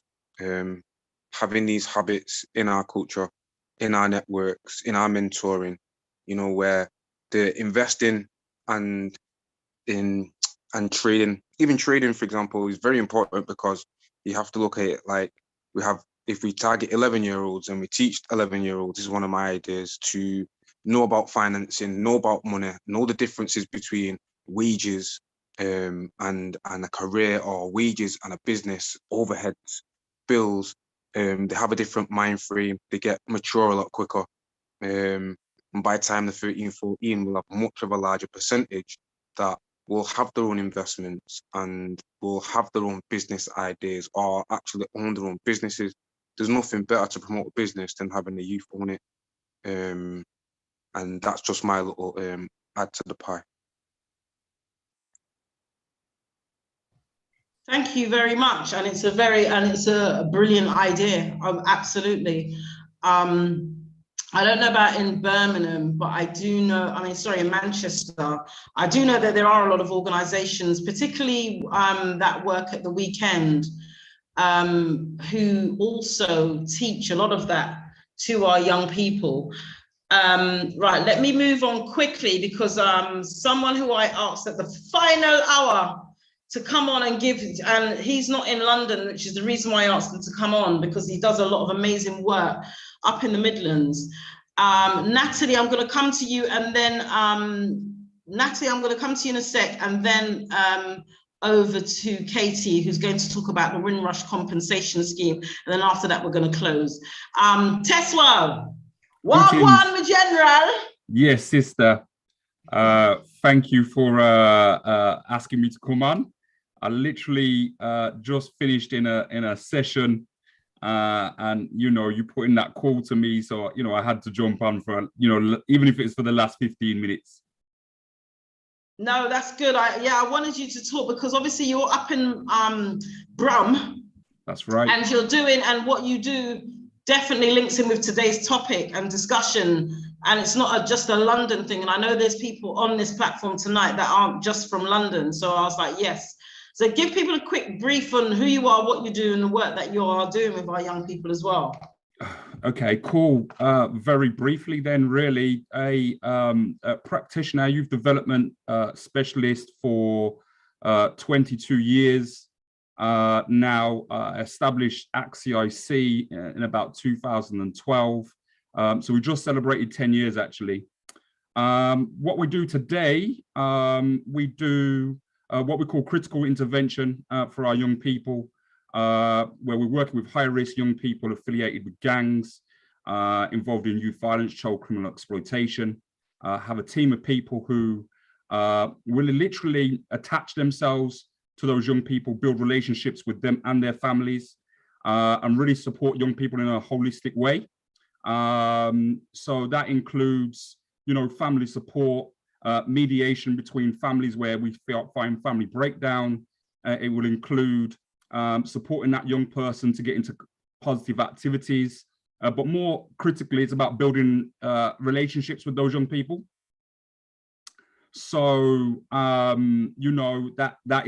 the fundamental thing of what we do, is about building effective working relationships. Now, what we usually find, or where we get that phone call, is that young people are not necessarily engaging in some of the mainstream services that have been offered to them if they've gone missing on county lines and have come back, and they've been picked up in a missing persons interview. They've been quizzed by teachers, they've been quizzed by police, and you know what it is. It's that code of silence. They're not talking to anyone. That's where we kind of come in, and we'll start to build that relationship critically with those young people.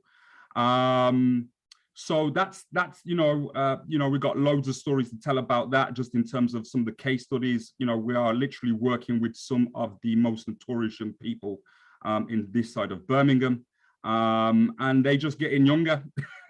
like they just getting younger. Obviously, I haven't caught the whole context in terms of what you guys have been speaking about tonight, but I can feel the energy in the room. It feels like a place of kind of connectivity.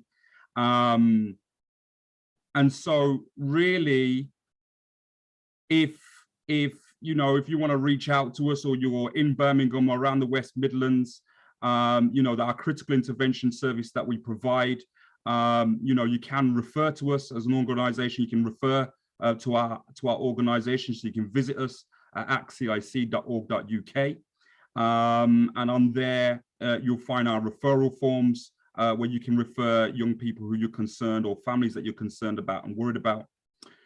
We also do a little early intervention as well. So that is preventative work, going to schools, trying to prevent young people from being excluded, trying to cut off that that prison pipeline by identifying young people earlier before they actually get into that, you know, the thick of it, where we're having to deploy things like our critical intervention strategy. And as Mr. Fixit said, most importantly is, you know, the things such as, you know, developing that resilience within our young people, also supporting them on their, you know, entrepreneurial journeys and educating them financially and trying to find positive pathways. We do that via our Activating Creative Talent programs, where we're training young people to become peer leaders. We're also training them up around enterprise and how to set up their own businesses and supporting them in those types of ways as well. One of the other things that we do as well, which is nationally, so it's something that everybody can tap into, is we now run the only accredited qualification in working with gangs, youth violence and child criminal exploitation at level 3 in the whole of the country. In fact, we're hard pushed to find that anywhere in the world. Great training qualification, accredited training qualification. Never really been something that's been done like this throughout the world before, and now we're getting, you know, massive amounts of interest both nationally and internationally around how do people get their staff trained in the right way. So I think that's, you know, that's something critical. Really, maybe if I can, you know, interject and talk a little bit more about that that particular program. So we typically take people on a 30-week journey with us. So, you know, gone are the days where CPD, a quick training session, is going to kind of deal with the types of issues that we're encountering. And so over a period of probably about 8 years, we've been able to kind of string together this particular course, developed by loads of different experts, people like Craig Pinkney, Dr. Martin Glynn, Dr. Sangeeta Soni.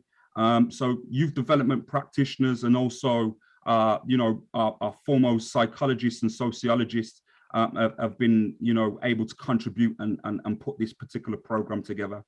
We now deliver that particular program online. So you'd have to come to Birmingham before if you wanted to do the course. But since 2020, and you can thank the pandemic for this, we really kind of pushed it and took this program, so it's now been able to be delivered online. So, you know, those just you know, a few of the things that we're doing. We're, you know, very busy up here in Birmingham, but for me, just in terms of the community development aspect to put in on that conversation, you know, we need to be very proactive in developing our institutions. You know, we need institutions, not just organizations out here. So things that can be passed down and build a legacy upon. That's how we're going to rebuild back our communities, and that is the essence of what we're dealing with. We're dealing with our broken communities, and until we build those infrastructure, until we build those institutions back in, then, you know, our children are going to become fodder to this system.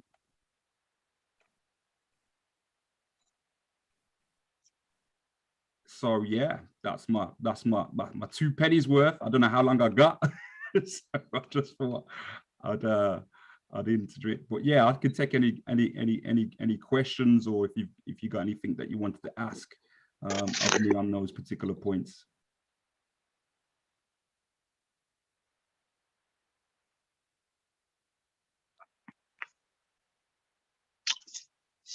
Yeah. Yes, brother. Can you just read out your contact details again, please? Yeah, so it's I'll put it in the chat as well, but you can reach us on actcic.org.uk. So that's actcic.org.uk. You can also catch us on our social media channels as well, actcic_, if you're on Instagram, or just actcic on Facebook and Twitter. Perfect.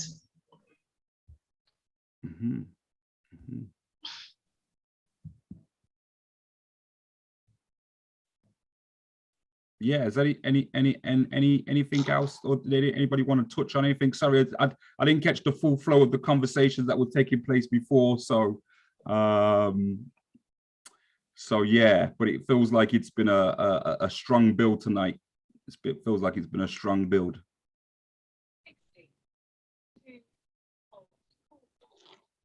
So can I ask, do you have a contact details so that you know, we could get in touch, or maybe share with our Birmingham contacts and stuff when they kind of experience or want some support or advice and guidance? Yeah, no worries. I'll drop everything in the chat now, and you know, you can get our phone numbers or our emails, etc., etc. Okay, thank you. Thank you. Okay, yeah, I don't know if you guys notice I keep dropping off, but because I'm just cautious of time, no worries. Let me, I'm gonna have to definitely have you back on, Teswa. Yeah, definitely. I'm gonna have to have you back on, and then to give you more time so that you can do more justice to what you've got to talk about. Yeah, so I'm gonna fly through Natalie's question, and then Katie, you jump in straight after that, okay? Yeah. Just in case I go off again. Yeah. Hi, I just wanted to ask out there, I think it's the age-old problem of careers. I've got 2 children, and they're having the same conversations. They're coming back home and telling me about the same conversations that I had and that my mother had prior to me, about they could be in the top sector, could be doing really well at school, and they're still saying to them, you know, you shouldn't be doing this, you shouldn't be doing that. Thank God, you know, I had a really strong mum at home and they've got me at home. But I was just wondering, is there any organisations out there that are actually engaging with children, especially in year 10, year 9, year 10, about careers and about different options, especially for those who are in school, who are doing well, but may not have that familiar support at home in regards to or exposure to different careers?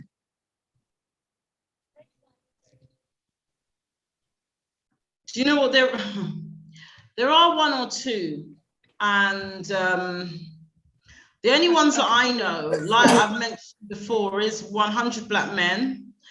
And just from your accent, I don't know if you're in London, but I know that thanks to the lockdown's been brilliant for it in many ways, where people have had to look at how they diversify their business. So thanks to the lockdown, a lot of these organizations are delivering a lot of their projects and programs online. There are a few that I know that are in the Midlands, like Teswa will probably be one of the better people to speak to with regards to what's going on up in Birmingham. And then I know a sister that's going to be on next week's show, she's in Manchester, and they also deliver a lot of things as well. So there are out there, off the top of my head, I can't name them, but I know 100 Black Men, Westside Young Leaders Academy. Andrew Mohammed is also a mentor and specializes in that area as well. And he does one-to-one support, and or also you can attend one of his classes. So that's as much as I know. Katie, yeah. Jump on in, make me hear, let the people them know where you are going to do. And then Bianca Johnson will come to you after. Okay. Did you finish, Natalie? I think you were going to say something then. Yeah, no, I was just going to say I'm not from London. I'm from Leeds. I'll come up north, so it gets. I thought so. Well, we'll find out, because we know. I know a lot of people up in where you guys are, up in the sticks. There are a few. They're dotted around. There are a few, so I'll try and find out. I'll speak to. Do you know what the thing is? I've got them on a database, and even on our website, on the Black Child Agenda website, there are a lot on there. And I always forget to refer people there, so it's just sitting there. Yeah, look, if you go in the chat, a lot of people are actually putting some stuff in there as well. Awesome. And if they don't know they will know someone that does know someone. Do you get it? If we don't know right now, someone will know someone that will know someone that will be able to find it for you. That's brilliant. Thank you so much. You're welcome. Katie, fire away. Yes, so good evening, everyone, again. I just wanted to speak to everyone about the Windrush compensation scheme. Now, someone mentioned the Windrush generations earlier, and mentioned that their grandparents come in this time. Now, for those that may not know, the Windrush era it applies to people that come to the UK before the 1st of January 1973 from a British Commonwealth nation. So it's not just Caribbean people, it's not just Black people either, but it's mainly Caribbean Black people. But there's also other nations on there like Sierra Leone. There's some African countries. There's even places like Singapore, Pakistan. There's lots of different countries on there, so it may apply to you even if you are not Caribbean or you are not Black. However, how I come to know about the Windrush era is because my father came to the UK from Jamaica in 1971. I always knew that my dad come in that time. We always spoke about it as a family. So in about 2019, the government released this Windrush compensation scheme, and it's for anyone who come to the country in that time before the 1st of January 1973, and their children and their grandchildren. So the person who spoke from Manchester mentioned that his grandparents come in that time. You're also eligible for compensation through your grandparents. You are, your parents are, and your grandparents, yeah? Now, what this compensation is awarded for, it's because there was a Windrush scandal. The UK government and Queen told people in our home nations, in these British Commonwealth nations that were owned by England at the time, that if they come to England, they'd be given a nice house, a good job and good pay, right? A lot of our women left their children behind in these countries. My dad got left behind in Jamaica when he was 6 years old, but that wasn't because his mum, my grandma, didn't love him or didn't want him. It's because she kind of was given an offer that she couldn't refuse. A lot of these British Commonwealth nations are still third world economies, you know. So if you're offering a poor person, you know, a chance to get out of it, and they kind of bribe you because they say once you get here, you'll get a good job, you'll make money, you'll have a beautiful house. Now, a 1-bedroom flat in London is £1,000 a month to rent. Yeah, if you go to and see the houses in Jamaica and a lot of these other nations, the houses are massive. So coming to London to be given a 1-bedroom council flat or a room in a hostel or whatever shared house, it's not the promise that they were given. Plus, when our family members come here, they were already British, because remember, those nations were British Commonwealth nations at the time. So because they were already British when they come here, they shouldn't have had to go through immigration.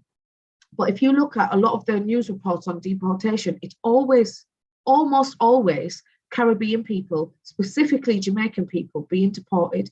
My father got invited to come to this country by the Queen. He was in the British Army. He served in the British Army 2 times, yet they still, you know, didn't give him his British passport and still tried to deport him. I had to get my dad out of a deportation centre. I've had to get my older brother out of a deportation centre as well and actually go to court and be his surety. My brother wasn't even born in Jamaica. Do you know what I mean? He was born on a British Army base. But because of all these things now, all of this bad stuff, what the government have done, remember, not only have they given us problems with immigration and stuff, not me because I'm British, but my family members, they've given us problems with immigration, deportation. They've put people in those deportation centres that have killed themselves or been abused in there by the staff or other people in there. They've sent people back to their home nations when in fact they were already British. So all of that was done illegally. Not only that, but on top of that, the trauma that our family members have faced, such as children being left alone in their home nations, growing up without their mum or dad because their mum and dad are here doing what they think's right at the time, earning lots of money to try and send for them to bring them over and stuff, because that's how the processes were, and that's how the government set it up for us. However, the government knew at this time, because of studies in psychology, again, that are over 100 years old, if you make a child break up from its mother in early childhood, they are going to have developmental problems. Not only will they have developmental problems, but they're likely to have mental health conditions and a poor emotional well-being.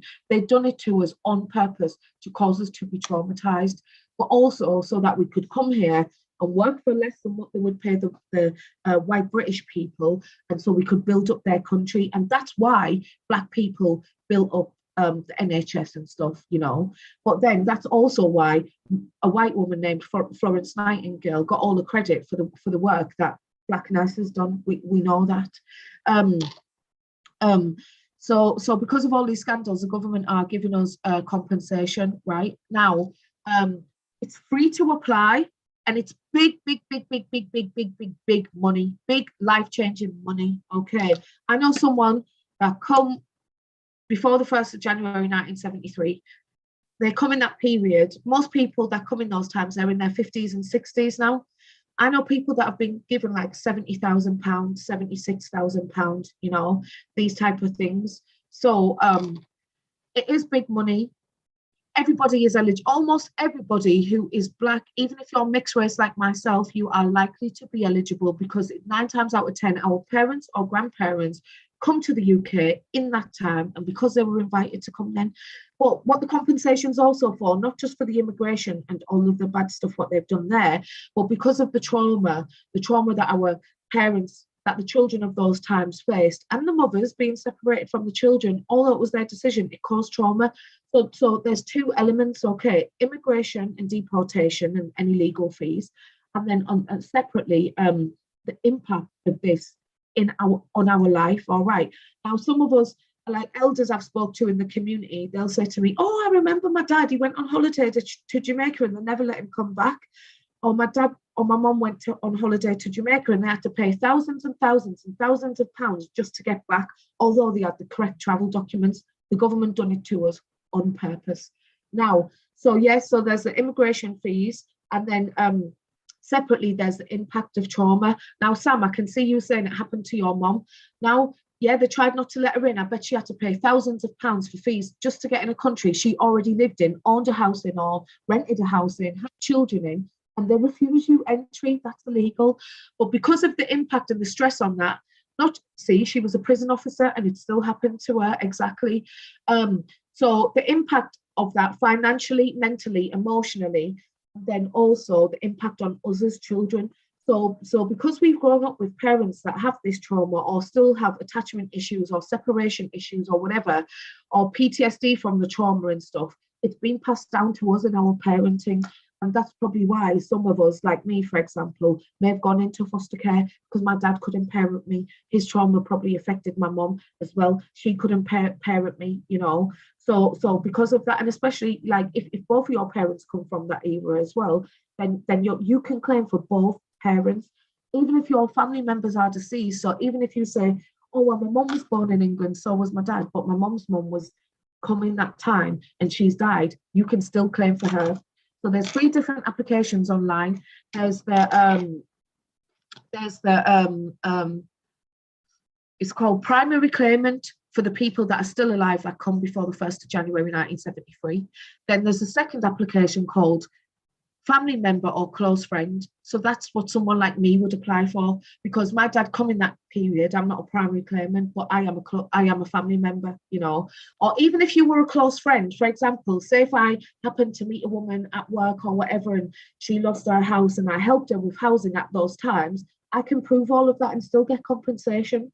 You just have to the third application now is application for deceased people. So if your nan and granddad both come in that time and they've both passed away, you know, you can apply singly for your nan and then singly for your granddad too, and you will get their money. You then apply for yourself.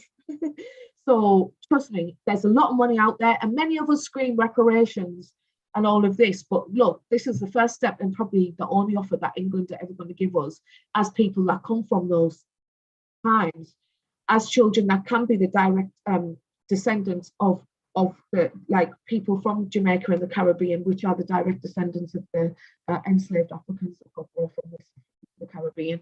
So it's very, very important. Like, we have to apply. It's free to apply.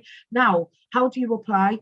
You apply, I'll put the link in the message in a minute, by the government website. It's www.gov/Windrush Compensation Scheme. It's free. Now, what you have to do is print the form. You have to fill it out by hand. Print the form and just write how you're related to the person that come in that time. Trust me, almost everyone is eligible. Even the lady in here who said she's white but she has mixed race children. Your children may be eligible. So try and find out when their other parent come, or when their grandparents come to this country. They're likely to be eligible. Honestly, they are. and try and share this information with as many people as possible. It's free to apply. You print and download the form online. You can print guidance online as well. You complete it and you send it off. It's free post, yeah, free post. And then once you send it off, you just call them and track your application. Now, all you need to do is, number one, prove that you are related to the person who come in that time, or prove that you travelled here in that time. And some of us say, oh, well, I don't keep letters, or I got made homeless, I don't have anything. You have bank account records, you have benefit claims records, you have school records, you have when your children were born in hospital, those type of records, medical records, even prison records, police records. You know, every single one of us have records of being here, and that's all you need to do is just provide the evidence that you've been here, number one, and then number two, explain the trauma that you've experienced. My dad wasn't on my birth certificate either, Sam, so do you know what I done? My dad is registered as my next of kin though. So, and I only got my certificate today with my dad registered on it, by the way, today, and I'm 34 tomorrow. So, you know, I got this just today, my birth certificate, got my dad added on. Now, if your dad's still alive, what you can do is go to the registry office where you were born, and there's a form called G180. You fill it out, you get your dad to sign it. Your mom has to sign it and give permission, which can be annoying if you don't speak to your mom.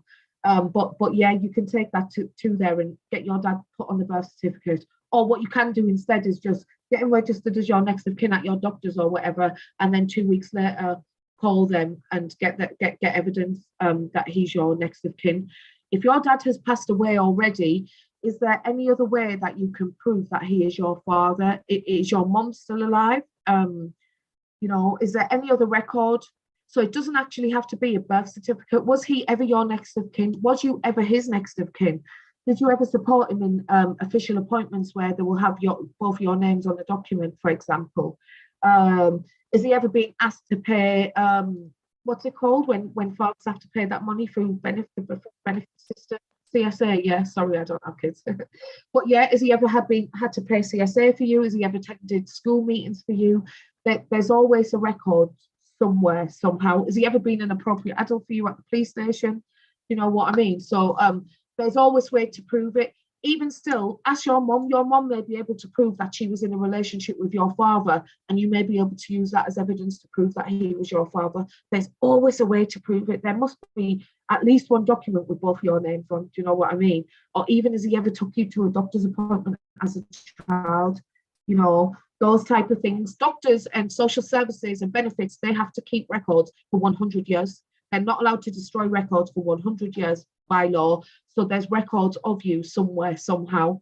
And all you do is you write down how you related to that person or how you got into the country, and then you write down how it's impacted your life. So I will share this just to give an example. But for me, I had anxiety and depression on my health record when I was a child, from I was about 12 years old, because I was in foster care. And I used that to evidence the fact that I've experienced trauma throughout my childhood due to the parenting that I experienced from my father. Now, there's no way they can disprove that my anxiety and depression come from that, but you know, that's still evidence, and they don't really question it. You just kind of need like some bits of evidence for the type of trauma that you're explaining, really.